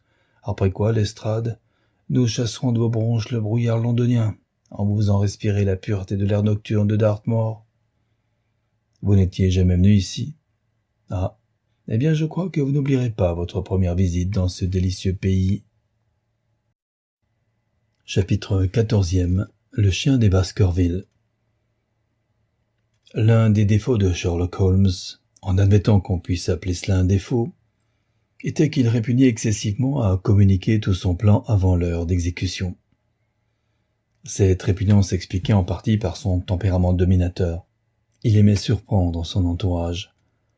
En partie aussi par sa prudence professionnelle qui lui recommandait de ne rien hasarder. Le résultat toutefois était épuisant pour ses agents ou ses auxiliaires. J'en avais déjà souffert à maintes reprises, mais jamais comme pendant cette longue randonnée dans l'obscurité. Nous touchions au but. Du moins nous allions produire notre suprême effort. Et pourtant, Holmes n'avait pas encore précisé son plan d'action. Mes nerfs étaient hyper tendus quand le vent froid, de vastes espaces sombres et nus de chaque côté de la route m'avertirent que nous étions sur la lande. Chaque tour de roue, chaque foulée de nos chevaux nous rapprochait de la conclusion de notre aventure. Notre liberté de propos était gênée par la présence du cocher de louage. Aussi fûmes-nous contraints de nous cantonner dans les banalités alors que nous étions envahis par l'énervement de l'attente. Je fus soulagé lorsqu'ayant dépassé la maison de Frankland, je compris que nous approchions du manoir. Nous ne nous arrêtâmes pas devant la grille, mais à une petite distance. Le cocher reçut, avec de l'argent, l'ordre de rentrer à Coombe Tracy et nous nous mîmes en route vers Mary Pit. « Êtes-vous armé, Lestrade ?» Le petit détective sourit. « Tant que je porte un pantalon, j'ai une poche revolver. Et tant que j'ai une poche revolver, je mets quelque chose dedans. »« Bien. Mon ami et moi sommes également parés pour les cas d'urgence. »« Vous êtes diablement bouche cousue sur cette affaire, monsieur Holmes. À quoi allons-nous jouer ? À attendre. »« Ma parole, le lieu n'est pas gai, » murmura le détective en frissonnant. En face de nous, j'aperçus les lumières d'une maison. « C'est Mary Pit, but de notre promenade. Je dois vous demander de marcher sur la pointe des pieds et de vous en tenir au chuchotement. » Nous avançâmes avec précaution sur le chemin comme si nous nous rendions à la maison, mais Holmes stoppa à 200 mètres d'elle. « Nous serons très bien ici. Ces rocs sur la droite constituent un admirable écran de protection. » Allons-nous faire le guet ? Oui. Nous allons tendre ici notre petite embuscade. Installez-vous dans ce creux, Lestrade. Vous, Watson, vous avez pénétré dans la maison, n'est-ce pas ? Pouvez-vous me dire la disposition des pièces ? Quelles sont ces fenêtres grillagées au bout de la maison ? Les fenêtres de la cuisine, je pense. Et celle-ci plus loin, qui est si bien éclairée ? La salle à manger, certainement. Les stores ne sont jamais baissés. C'est vous qui connaissez le mieux le terrain. Faufilez-vous jusque-là, et voyez ce qu'ils sont en train de faire, mais pour l'amour du ciel qu'ils ne sachent pas qu'ils sont sous surveillance. Je descendis le sentier sur la pointe des pieds, et je me baissai derrière le petit mur qui clôturait le verger rabougri. Je rampais dans son ombre pour atteindre un endroit d'où je pouvais observer par la fenêtre sans rideau. Dans la pièce, il n'y avait que 2 personnes, Sir Henry et Stapleton. Ils étaient assis de profil face à face autour de la table ronde. Ils fumaient le cigare. Du café et du vin se trouvaient devant eux. Stapleton parlait avec animation, mais le baronnet paraissait pâle et distrait. Peut-être la perspective d'une marche solitaire sous la lampe de sinistre réputation pesait-elle lourdement sur son esprit. Pendant que je les regardais, Stapleton se leva et quitta la pièce. Sir Henry remplit son verre et s'adossa en tirant sur son cigare. J'entendis une porte s'ouvrir et des chaussures qui écrasaient le gravier. Les pas longèrent le mur derrière lequel j'étais accroupi. Je me relevai doucement et je vis le naturaliste s'arrêter à la porte d'un appentis situé dans le coin du verger. Une clé tourna dans la serrure. Il entra, et de l'intérieur me parut un curieux bruit de bousculade. Il ne resta dedans qu'une minute ou deux, puis j'entendis la clé tourner une autre fois. Il longea à nouveau mon mur et rentra dans la maison. Je le vis rejoindre son invité, après quoi j'allai à 4 pattes retrouver mes compagnons qui m'attendaient. « Vous dites, Watson, que la dame n'est pas là ?» insista Holmes quand j'eus terminé mon rapport. « Elle n'y est pas. » « Où peut-elle être donc, puisqu'il n'y a pas d'autre lumière que dans la cuisine ? Je me le demande. » Au-dessus du grand bourbier de Grimpen s'étalait un brouillard blanc, épais. Il dérivait lentement dans notre direction, et il formait déjà un mur, bas, certes, mais épais et de contour net. La lune l'éclairait. Il ressemblait à un grand iceberg miroitant. Les sommets des pics lointains en émergeaient comme des rocs de glace. Holmes le contempla un moment et avec impatience murmura « Il se déplace vers nous, Watson. Est-ce grave ? » ?»« Oui, très grave. C'est la seule chose qui puisse déranger mes plans. Il ne peut pas tarder maintenant. Il est déjà 10 heures. Notre réussite et même sa vie dépendent du moment où il sortira.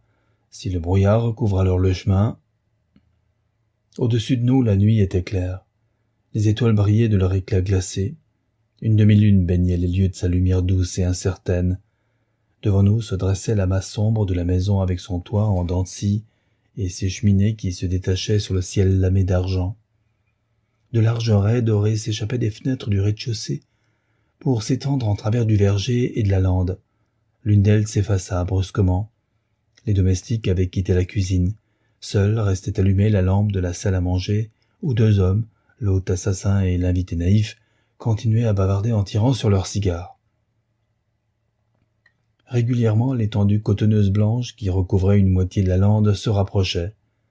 Déjà, ses premiers tortillons se contorsionnaient en passant devant le carré jaune de la fenêtre éclairée. L'autre mur du verger était devenu invisible. Les arbres s'embuaient d'une vapeur blanche. Pendant que nous guettions les progrès du brouillard, celui-ci commença à envelopper les angles de la maison et à rouler ses moutonnements ensemble pour former un blanc très dense. au-dessus duquel l'étage supérieur et les toits flottaient comme un navire étrange sur une mer ombreuse. Holmes posa une main frémissante sur le roc devant nous et tapa du pied. « S'il n'est pas sorti dans un quart d'heure, nous ne pourrons même plus voir nos mains. » Nous devrions peut-être reculer pour nous placer sur un terrain plus élevé. Oui, je crois que cela vaudra mieux. Nous nous postâmes à 700 ou 800 mètres de la maison. Mais cette mer blanche, épaisse, aux rebords argentés par la lune, continuait à avancer inexorablement. « Nous sommes allés trop loin, » dit Holmes. « Nous ne devons pas risquer qu'il se rattrape avant d'avoir pu nous rejoindre. À tout prix, il faut que nous nous cramponnions là où nous sommes. » Il tomba sur les genoux et colla une oreille contre le sol. « Dieu merci, je crois que je l'entends qui arrive. » Un bruit de pas vifs troua le silence de la lande. Accroupis parmi les pierres, nous scrutâmes intensément le banc de brouillard devant nous. Les pas se rapprochèrent, et du brouillard émergea l'homme que nous attendions. Quand il se retrouva dans la nuit claire, illuminé d'étoiles, il regarda autour de lui, puis il nous dépassa rapidement et s'engagea sur la longue côte derrière nous. Pendant qu'il marchait, il jetait fréquemment des regards par-dessus son épaule comme un homme inquiet. « Attention !» cria Holmes qui arma son revolver. « Attention, le voilà !» De quelque part au cœur de ce brouillard rampant résonnait un petit bruit continu de pas précipités, nerveux. Le nuage se trouvait à une 50aine de mètres de l'endroit où nous étions retranchés. Tous les trois nous le fixions désespérément, nous demandant quelle horreur allait en surgir. J'étais au coude à coude avec Holmes et je lui jetai un coup d'œil. Son visage était livide mais exultant. Ses yeux luisaient comme ceux d'un loup. Mais tout à coup, ils immobilisèrent leur regard, s'arrondirent, et ses lèvres s'écartèrent de stupéfaction. Au même moment, Lestrade poussa un cri de terreur et s'écroula la face contre terre. Je sautai sur mes pieds. Ma main étreignit mon revolver, mais ne se leva pas. J'étais paralysé par la forme sauvage, monstrueuse, qui bondissait vers nous. C'était un chien énorme, noir comme du charbon, mais un chien comme jamais n'en avait vu des yeux de mortel. Du feu s'échappait de sa gueule ouverte, ses yeux jetaient de la braise, son museau, ses pattes s'enveloppaient de traînées de flammes. Jamais aucun rêve délirant d'un cerveau dérangé ne créa vision plus sauvage, plus fantastique, plus infernale que cette bête qui dévalait du brouillard. À longue foulée, cet énorme chien noir bondissait, le nez sur la piste des pas de notre ami. Nous étions si pétrifiés que nous lui permîmes de nous dépasser, avant d'avoir récupéré la maîtrise de nos nerfs. Puis Holmes et moi fîmes feu en même temps. La bête poussa un hurlement épouvantable. Elle avait été touchée au moins par une de nos balles. Elle ne s'arrêta pas pour si peu, au contraire, elle précipita son galop. Au loin sur le chemin, nous aperçûmes Sir Henry qui s'était retourné. Il était blême sous le clair de lune. Il leva les mains horrifié, regardant désespérément l'abominable créature qui fonçait sur lui. Mais le cri de douleur qu'avait poussé le chien avait dissipé nos frayeurs. S'il était vulnérable, c'était donc une bête mortelle, et puisque nous l'avions blessé, nous pouvions la tuer. Jamais personne ne courut plus vite que Holmes cette nuit-là.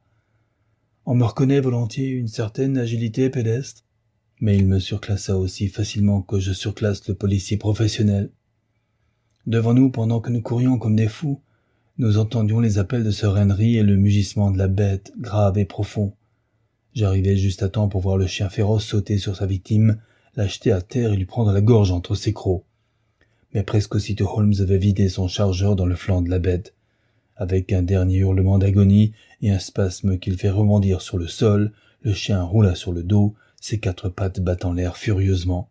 Il retomba enfin sur le côté. Je me baissai, haletant, et pressai le canon de mon revolver contre sa gueule horrible luisante, mais je n'eus pas besoin d'appuyer sur la détente, le chien géant était mort. Sir Henry gisait inanimé là où il était tombé. Nous lui arrachâmes son col et Holmes poussa un soupir de gratitude, en constatant qu'il ne portait aucune trace de blessure et que nous l'avions sauvé. Déjà les paupières de notre ami se soulevaient. Il fit un léger effort pour se remuer. Lestrade insinua le goulot de son flacon de cognac entre les dents du baronnet. 2 yeux épouvantés nous contemplèrent. « Mon Dieu !» murmura-t-il. « Qu'était-ce ? Au nom du ciel, qu'était cette bête ?» « Elle est morte en tout cas, » répondit Holmes. « Nous avons abattu une fois pour toutes le fantôme de la famille. » Rien que par la taille et la puissance, c'était une bête terrible. Ni un pur molosse, ni un pur dogue, sans doute un mélange des deux. Décharné, sauvage, aussi fort qu'une petite lionne. Même à présent, dans l'immobilité de la mort, Les puissantes mâchoires semblaient exhaler une flamme bleuâtre, et les yeux cruels, petits, profondément enfoncés, étaient cerclés de feu. Je posai ma main sur le museau luisant. Quand je la retirai, mes doigts brûlaient et brillaient dans la nuit. « Du phosphore !» m'écriai-je. « Et préparé avec une astuce magnifique !» dit à son tour Holmes en reniflant le cadavre de l'animal. Il ne dégageait aucune odeur qui aurait pu gêner son odorat. Nous vous devons de sérieuses excuses, Sir Henry, pour vous avoir exposé à cette épouvante. J'avais bien prévu un chien, mais pas une bête pareille. Et le brouillard ne nous a guère laissé de temps pour l'accueillir. Vous m'avez sauvé la vie, après l'avoir mise en danger. Vous sentez-vous assez fort pour vous tenir debout? Donnez-moi une autre gorgée de ce brandy et je serai prêt à n'importe quoi. Là, maintenant, si vous voulez m'aider à me relever, qu'allez-vous faire? D'abord, vous laissez ici. Vous n'êtes pas suffisamment en forme pour d'autres aventures. Si vous voulez attendre, l'un de nous vous ramènera tout à l'heure au manoir. Il essaya de se mettre debout, mais il était mortellement pâle et il tremblait de tous ses membres. Nous l'aidâmes à s'installer sur une pierre. Il s'y assit en frissonnant et enfouit sa tête dans ses mains. « Il faut que nous vous laissions maintenant, » lui dit Holmes. « Nous avons à terminer notre ouvrage et chaque minute compte. Nous possédons notre dossier, il ne nous manque que l'homme. » Quand nous eûmes repris le sentier qui nous menait vers Mary Pit, il nous murmura. « Il y a une chance sur 1000 pour que nous le trouvions chez lui. Ces coups de feu ont dû lui apprendre qu'il avait perdu la partie. Nous étions à une certaine distance, le brouillard peut les avoir amortis.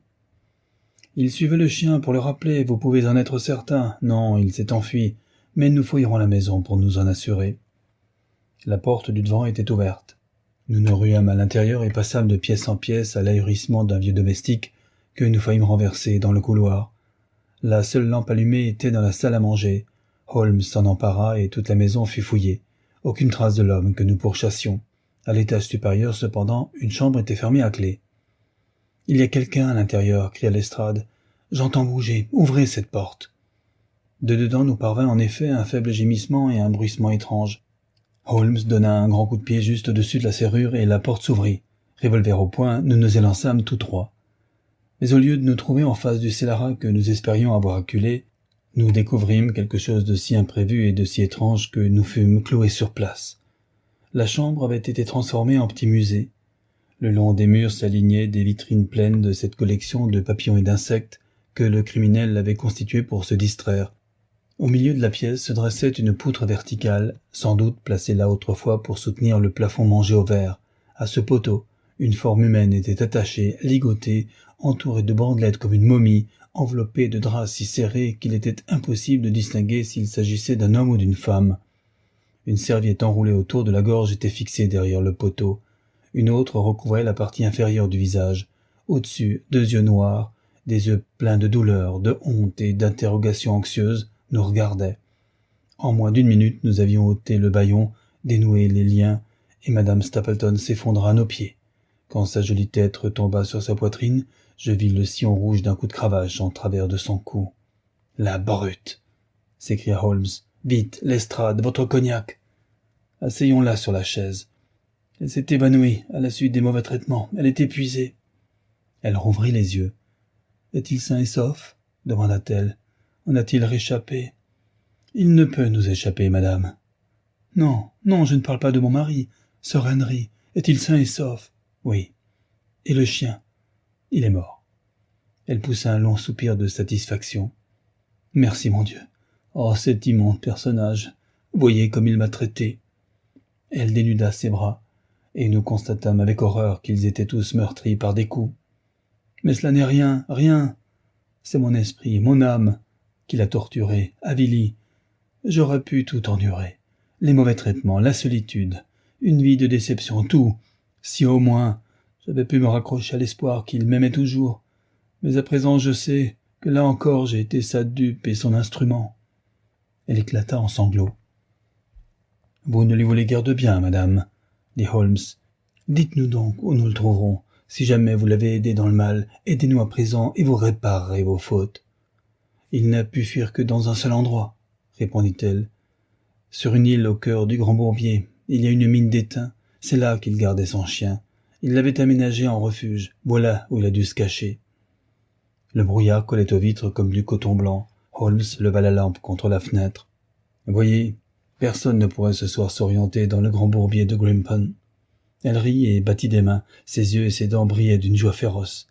Il peut y avoir pénétré, mais il ne retrouvera jamais son chemin pour en sortir, s'écria-t-elle. Comment voir les baguettes ce soir? Nous les avions plantées ensemble, lui et moi, pour marquer le chemin à travers le bourbier. Oh, si seulement j'avais pu les arracher aujourd'hui, vous l'auriez eu à votre merci. Il était évident que toute poursuite serait vaine tant que le brouillard ne se serait pas levé. Aussi nous laissâmes à l'estrade la garde de la maison, tandis que nous conduisîmes le baronnet à Baskerville Hall. Il n'était plus temps de lui cacher l'histoire des Stapleton, mais il encaissa courageusement le coup quand il apprit la vérité sur la femme qu'il avait aimée. Le choc de sa nuit d'aventure avait toutefois ébranlé ses nerfs. Avant le matin, une forte fièvre se déclara et il eut le délire. Le docteur Mortimer s'occupa de lui. Tous deux devaient faire ensemble le tour du monde avant que Sir Henry redevînt l'homme courageux, viril qu'il avait été lorsqu'il ne s'était point trouvé à la tête de ce domaine de mauvais augure. Et maintenant j'en viens rapidement à la conclusion de ce récit singulier. J'ai essayé de faire partager au lecteur ces peurs indéfinissables et ces soupçons imprécis qui empoisonnèrent si longtemps notre existence et qui eurent une fin tragique. Au matin qui suivit la mort du chien des Baskerville, le brouillard s'est élevé.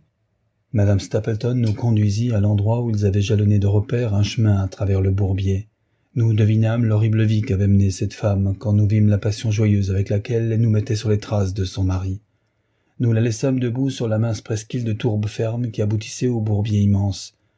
À partir de là, les baguettes plantées à intervalles plus ou moins réguliers indiquaient le sentier qui serpentait sur des touffes de roseaux au milieu de fosses à l'écume verte et de marécages traîtres devant lesquels tout étranger aurait reculé.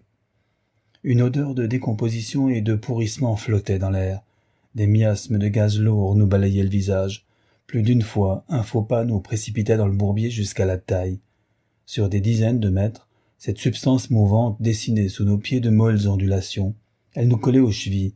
Quand nous enfoncions, c'était comme si une main criminelle nous saisissait pour nous plonger dans ces profondeurs immondes, tant était subite et tenace l'étreinte qui nous attirait. Une seule fois nous aperçûmes des traces. Quelqu'un s'était engagé avant nous sur ce chemin semé de périls. Au milieu d'une touffe d'herbe, un objet sombre apparut. Pour s'en emparer, Holmes s'enfonça jusqu'aux aisselles. Si nous n'avions pas été là pour le retirer, il ne serait jamais parvenu à reprendre pied. Il agita en l'air un vieux soulier marqué à l'intérieur « Myers, Toronto ». « Ça valait un bain de boue », nous dit-il. « C'est le soulier manquant de notre ami Sir Henry. » Dont Stapleton s'est débarrassé dans sa fuite. « Exactement. » Il l'avait gardé à la main, après s'en être servi pour mettre le chien sur la piste. Il s'est enfui quand il a compris qu'il avait perdu la partie, mais il le tenait encore. Et à cet endroit de sa fuite, il s'en est débarrassé. Nous savons qu'au moins il est arrivé jusqu'ici, sain et sauf. Mais nous ne devions pas en savoir davantage. Et ce ne fut pas faute d'éléments de conjecture. Nous n'avions aucune chance de retrouver des traces de pas dans le bourbier, car la boue les recouvrait aussitôt. Mais quand nous atteignîmes enfin un sol plus ferme de l'autre côté du marécage, nous les cherchâmes, et nous n'en découvrimmes aucune. Si la terre ne nous mentit point, Stapleton ne parvint jamais à cette île refuge vers laquelle il s'était précipité à travers le brouillard. Quelque part au sein du grand bourbier de Grimpen, au fond de cet immense marais qu'il a aspiré, cet homme au cœur insensible et cruel est enterré pour l'éternité. Nous avons trouvé de nombreux vestiges de ses séjours dans l'île où il avait caché son féroce complice. Une grosse roue motrice et un puits à demi comblé nous confirmèrent que c'était bien une mine abandonnée. À côté s'étalaient les vestiges croulants de ce qui avaient été les maisons des mineurs, chassés sans nul doute par les relents fétides du marais environnant. Dans une maison, un anneau scellé à un mur et une chaîne, avec une grande quantité d'eau broyée, nous révélèrent la niche du chien. Un squelette avec des touffes de poils bruns qui y adhéraient encore gisait parmi les débris. « Un chien !» fit Holmes. C'était, ma foi, un épagneul à poils bouclés. Le pauvre Mortimer ne reverra plus jamais son favori. Eh bien, je crois que cet endroit ne renferme pas un secret que nous n'avons déjà percé. Stapleton pouvait cacher son chien, mais il ne pouvait le faire taire. D'où ses aboiements, qui même en plein jour n'étaient pas agréables à entendre. En cas de besoin, il pouvait installer son animal dans un appentis à Merripit. Mais c'était un risque, et il ne l'a couru que le dernier jour, quand il considérait qu'il était arrivé au terme de ses efforts. Cette colle dans la boîte en fer-blanc est sans doute le mélange lumineux dont il ornait son chien. idée qui lui a été suggérée naturellement par l'histoire du chien diabolique des Baskerville, et par le désir d'épouvanter Sir Charles jusqu'à l'en faire mourir. Ne nous étonnons donc pas qu'un pauvre diable de Forsyth ait couru et hurlé, comme le fit même notre ami, et comme nous-mêmes aurions pu le faire aussi bien quand il vit une telle bête bondir sur sa piste dans l'obscurité de la lande. C'était un plan audacieux, car sans parler de la possibilité de faire mourir la victime désignée, quel paysan se serait aventuré à enquêter de trop près sur un animal aussi monstrueux, après l'avoir aperçu, ce qui est arrivé à plusieurs sur la lande. Je vous l'avais dit à Londres, Watson, et je le répète encore maintenant, jamais nous n'avons abattu d'homme plus dangereux que celui qui a sombré quelque part là-dedans. Il allongea son bras interminable vers l'immense étendue parsemée de taches vertes qu'entouraient les pentes rousses de la lande. Chapitre 15e. Rétrospective. Fin novembre, Holmes et moi étions assis de chaque côté d'un bon feu dans notre petit salon de Baker Street. Dehors, la nuit était rude, brumeuse.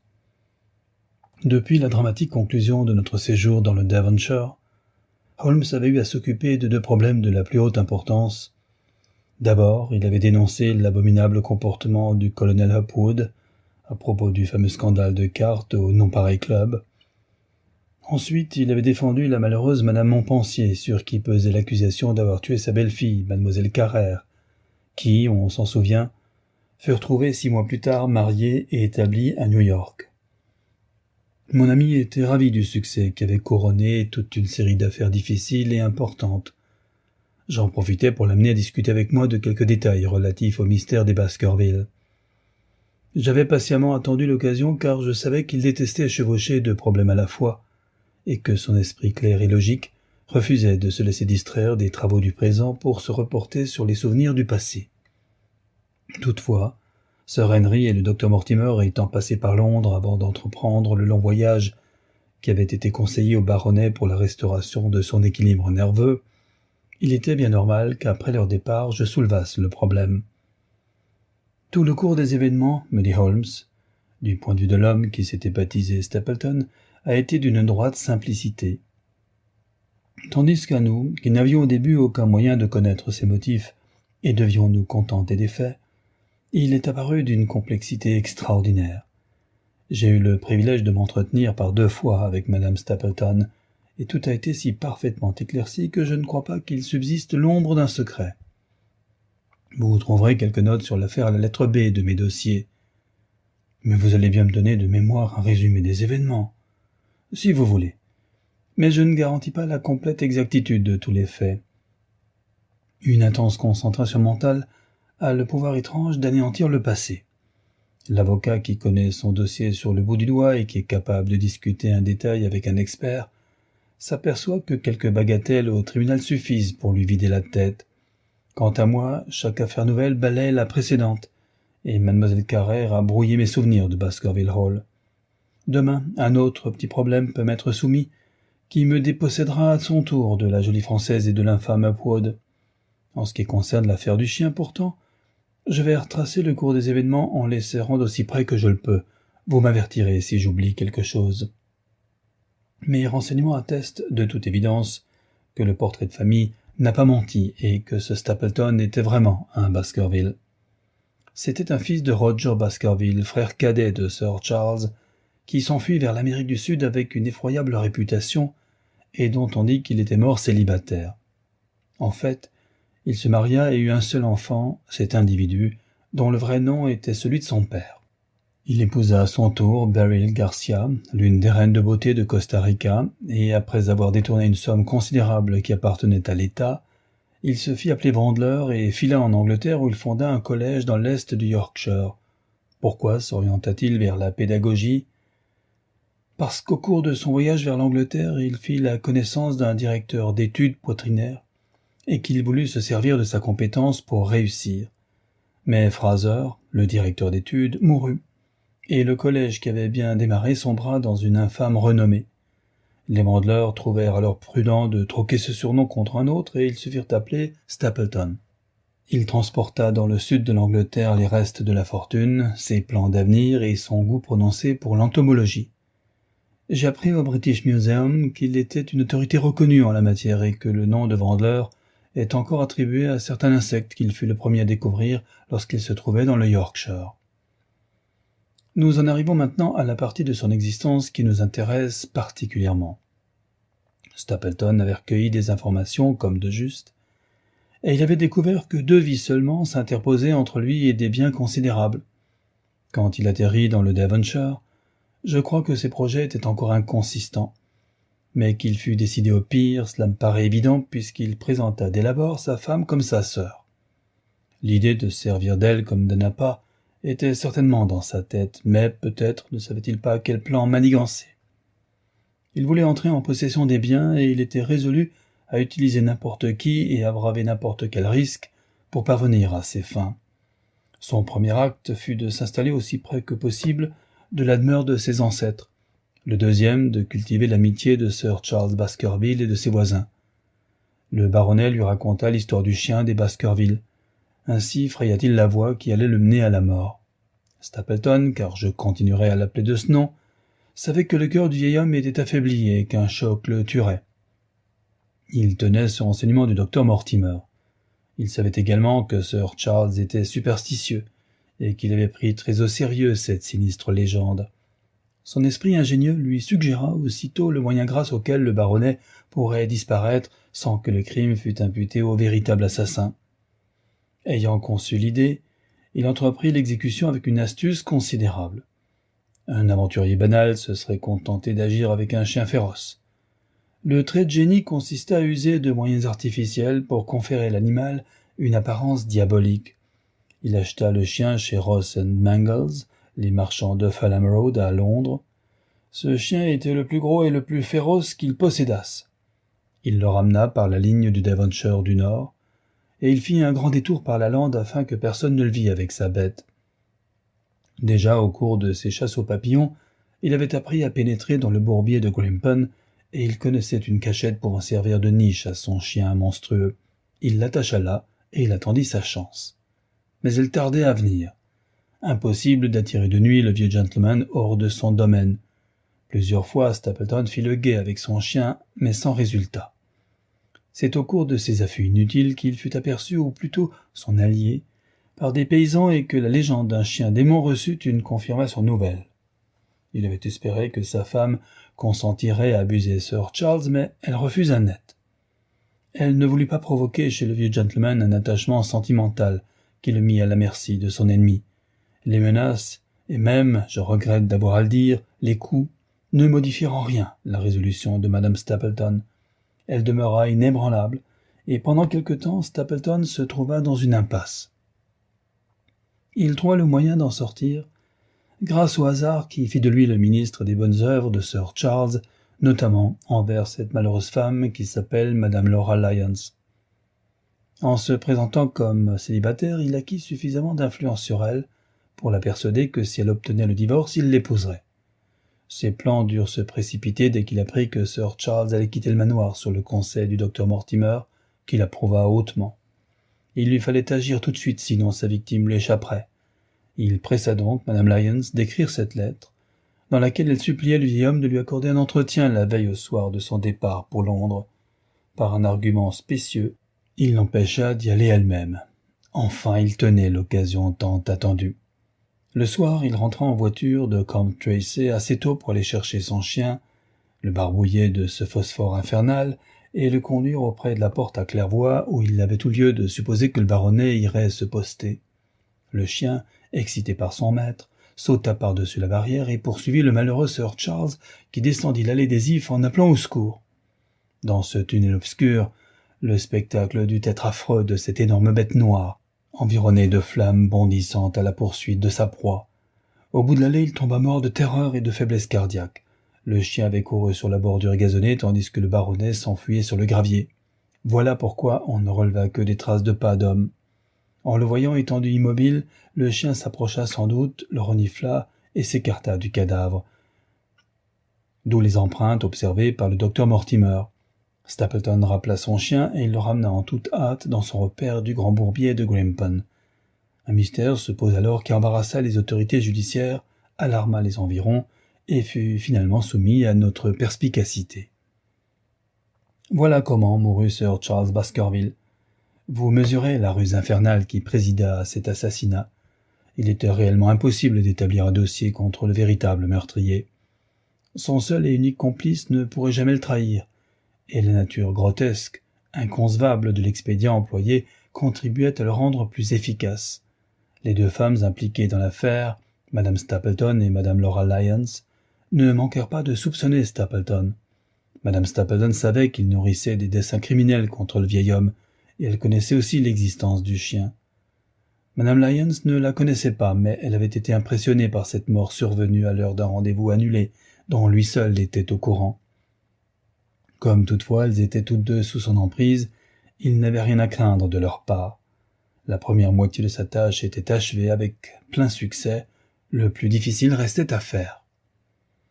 Il est possible que Stapleton ait ignoré l'existence d'un héritier au Canada. De toute façon, il l'apprit bientôt par l'intermédiaire de son ami le docteur Mortimer, qui l'informa de tous les détails concernant l'arrivée d'Henry Baskerville. La première idée de Stapleton fut que ce jeune étranger débarquant du Canada pourrait bien avoir un accident à Londres avant de descendre dans le Devonshire. Il se méfiait de sa femme depuis qu'elle avait refusé de prendre le vieil homme au piège, mais il n'osait pas la laisser seule. Il craignait de perdre de son influence. Voilà la raison pour laquelle il l'emmena à Londres. Ils descendirent, je l'ai appris, au Maxborough Private Hotel dans Craven Street, qui figurait sur la liste que j'avais remise à Cartwright pour la recherche d'une preuve. Il enferma sa femme dans sa chambre, tandis que, sous le déguisement d'une fausse barbe, il suivit le docteur Mortimer jusqu'à Baker Street, puis jusqu'à la gare et enfin au Northumberland Hotel. Sa femme avait de vagues lueurs sur ses projets, mais elle avait tellement peur de son mari, peur justifiée par toutes sortes de mauvais traitements, qu'elle n'osa pas écrire une lettre d'avertissement à l'homme qu'elle savait en danger. Si la lettre tombait entre les mains de Stapleton, il la tuerait. Alors, ainsi que nous le savons, elle adopta le moyen de découper des mots dans un journal et de transformer son écriture sur l'enveloppe qui contenait le message. Celui-ci parvint au baronnet, qui, pour la première fois, se trouva mis en garde contre un péril dont il ne se doutait pas. L'essentiel était pour Stapleton de se procurer un objet vestimentaire de Sir Henry pour le cas où il aurait à se servir du chien. Cet objet lui permettrait de le lancer sur la trace du propriétaire. Avec la promptitude et l'audace qui le caractérisent, il s'en occupa immédiatement. Sans aucun doute le cireur ou une femme de chambre de l'hôtel furent soudoyés par lui. Le hasard voulut que le premier soulier fût absolument neuf et par conséquent impropre à ses desseins. Il se débrouilla donc pour en obtenir un deuxième. Incident significatif qui me convainquit que nous avions affaire à un vrai chien, car il était impossible d'expliquer autrement cette obstination à se procurer un vieux soulier et cette indifférence à l'égard du soulier neuf.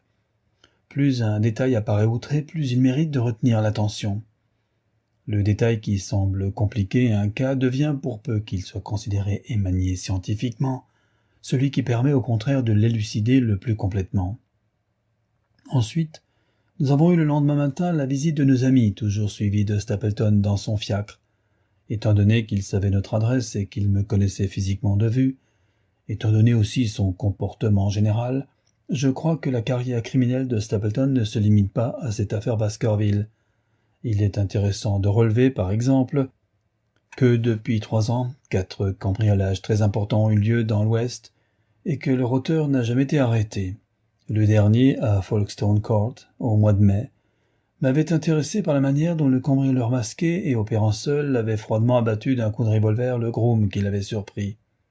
Je suis presque sûr que Stapleton pourvoyait ainsi au renflouement de ses ressources qui s'épuisaient et que depuis des années il était à toute extrémité. Nous eûmes un exemple de sa vivacité ce matin-là quand il nous échappa avec tant de brio, et aussi de son audace en me renvoyant mon propre nom par l'intermédiaire du cocher du fiacre. À partir de ce moment, il comprit que j'avais pris l'affaire en main à Londres, et qu'il n'aurait aucune chance de parvenir à ses fins dans la capitale. Il rentra à Grimpen et attendit l'arrivée du baronnet. « Un instant !» interrompis-je. « Vous avez sans nul doute retracé correctement la suite des événements, mais un point demeure inexpliqué. Qu'est devenu le chien pendant que son maître était à Londres ? J'y ai réfléchi, et c'est évidemment un point important.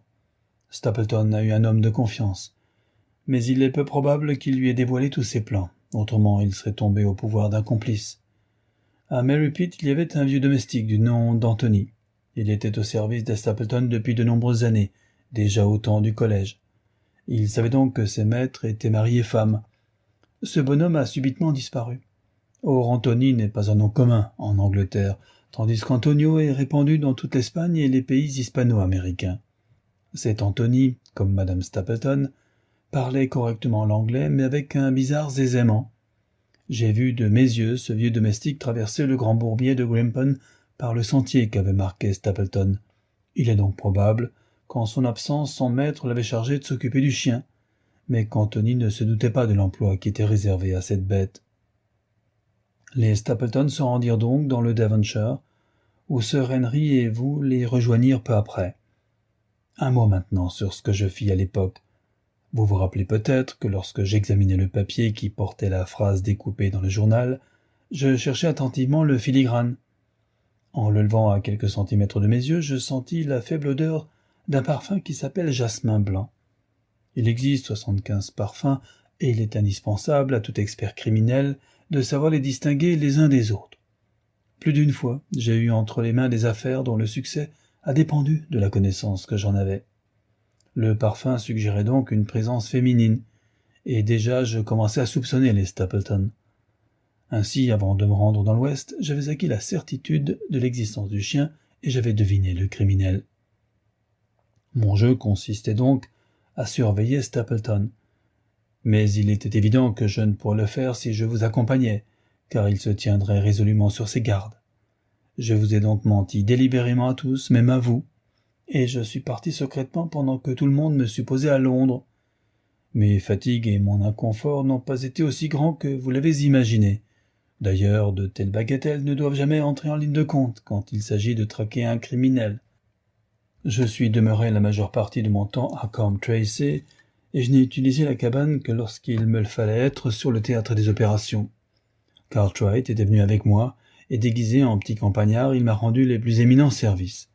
Je me fie à lui pour ma nourriture et mon linge. Pendant que je surveillais Stapleton, Cartwright vous surveillait, je tenais en main toutes les ficelles. Je vous ai déjà dit que vos rapports me parvenaient sans retard, repostés de Baker Street pour Coombe Tracey. Ils me furent très utiles, notamment celui qui m'apprit quelque chose de la biographie de Stapleton. Je pus, grâce à lui, identifier l'homme et la femme et déterminer mon plan d'action. L'affaire s'était compliquée de l'évasion du forçat et de ses relations avec les Barrymore. Vous avez éclairci ce point avec une grande efficacité. Notez que j'en étais arrivé à cette conclusion par mes propres réflexions. Lorsque vous m'avez découvert sur la lande, j'étais en possession de toute l'affaire, mais je n'avais pas un dossier à produire devant un tribunal. Même pour la tentative de Stapleton cette nuit-là contre Sir Henry, qui se termina par la mort du pauvre forçat, ne nous aidait guère à prouver que notre homme était un assassin. Il n'y avait pas autre chose à faire que de le prendre sur le fait. Pour cela, il fallait laisser Sir Henry tout seul et apparemment sans protection. C'était le seul moyen de l'appâter. Nous l'avons tenté. Au prix d'un choc brutal pour notre client, nous avons réussi à compléter notre dossier et à détruire Stapleton. Le fait que Sir Henry se soit trouvé exposé constitue, je le reconnais, une faute dans ma méthode.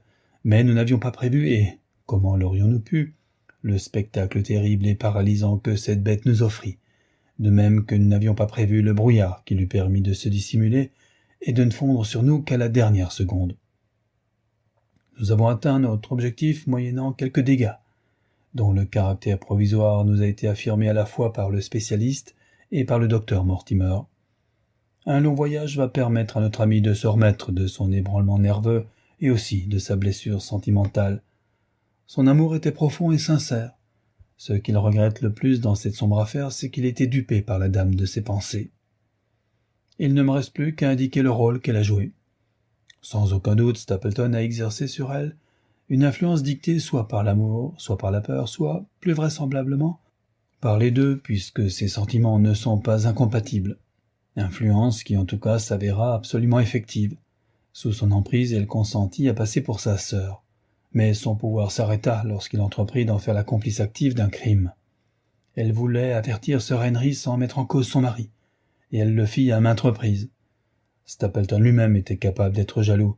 Quand il vit le baronnet faire la cour à sa femme, alors même que cette cour entrait dans ses plans, il ne put s'empêcher d'intervenir dans un éclat de passion qui révélait son âme farouche habituellement dissimulée par une étonnante maîtrise de soi. Tout de même, en encourageant cette intimité, il poussait Sir Henry à fréquenter Mary Pitt, ce qui lui fournirait tôt ou tard l'occasion qu'il souhaitait. Au jour décisif, elle se tourna contre lui. Elle avait appris quelque chose sur la mort du forçat et elle savait que le chien avait été mené dans la pantille avant le dîner auquel Sir Henry était invité. Elle accusa son mari d'avoir prémédité un crime. Une scène furieuse s'ensuivit, au cours de laquelle il lui dit pour la première fois qu'elle avait une rivale. Sa fidélité vira instantanément à la haine et il comprit qu'elle le trahirait. Il la ligota, afin qu'elle n'eût aucune chance de prévenir Sir Henry, et il espérait sans doute, une fois que tout le pays aurait mis la mort du baronnet au compte de la malédiction qui pesait sur la famille, la placer devant le fait accompli, la reprendre en main et la réduire au silence. En cela, je crois qu'il avait fait un faux calcul et que si nous n'avions pas été là, son destin n'aurait pas moins été scellé. Une femme qui a du sang espagnol dans les veines n'absout pas facilement une offense aussi grave. Et à présent, mon cher Watson, sans me référer à mes notes, je suis incapable de vous fournir d'autres détails. Je ne pense pas avoir laissé inexpliqué un point essentiel. Mais il n'espérait pas épouvanter jusqu'à la mort Sir Henry comme son vieil oncle, avec son maudit chien. L'animal était d'un naturel féroce et affamé. Si son apparition ne devait pas épouvanter Sir Henry jusqu'à le faire mourir de peur, du moins elle aurait paralysé la résistance qu'il aurait pu offrir. Certes, il subsiste encore une difficulté. Si Stapleton était intervenu dans la succession, comment aurait-il pu expliquer que, lui étant l'héritier, il avait choisi d'habiter incognito si près de la propriété? Comment aurait-il pu revendiquer l'héritage sans provoquer des soupçons et une enquête? C'est un obstacle considérable, et je crains que vous ne m'en demandiez trop. Le passé et le présent sont mes terrains d'enquête, mais je peux difficilement répondre à une question touchant à l'avenir. Madame Stapleton a entendu son mari évoquer cette question à plusieurs reprises. Il y avait 3 solutions possibles. Il pouvait revendiquer d'Amérique du Sud ses biens, établir son identité devant les autorités locales anglaises et ainsi obtenir la jouissance de sa fortune sans reparaître en Angleterre. Il pouvait ainsi adopter un déguisement approprié pour le peu de temps qu'il aurait dû séjourner à Londres. Ou enfin, il pouvait remettre à un complice les preuves et les papiers, le faire passer pour l'héritier et se faire verser une rente plus ou moins élevée, par l'ayant droit officiellement reconnu. D'après ce que nous savons de lui, nous pouvons être sûrs qu'il aurait trouvé un moyen de vaincre ce suprême obstacle. Et maintenant, mon cher Watson, nous avons durement travaillé ces derniers temps. Pour une fois, je pense que nous pourrions nous offrir une petite distraction. Je dispose d'une loge pour les Huguenots. Avez-vous entendu de Resques? Si cela ne nous ennuie pas, soyez prêts dans une demi-heure, et nous pourrons nous arrêter en chemin chez Marchini pour un dîner léger. Ainsi s'achève Le chien de Baskerville d'Arthur Conan Doyle.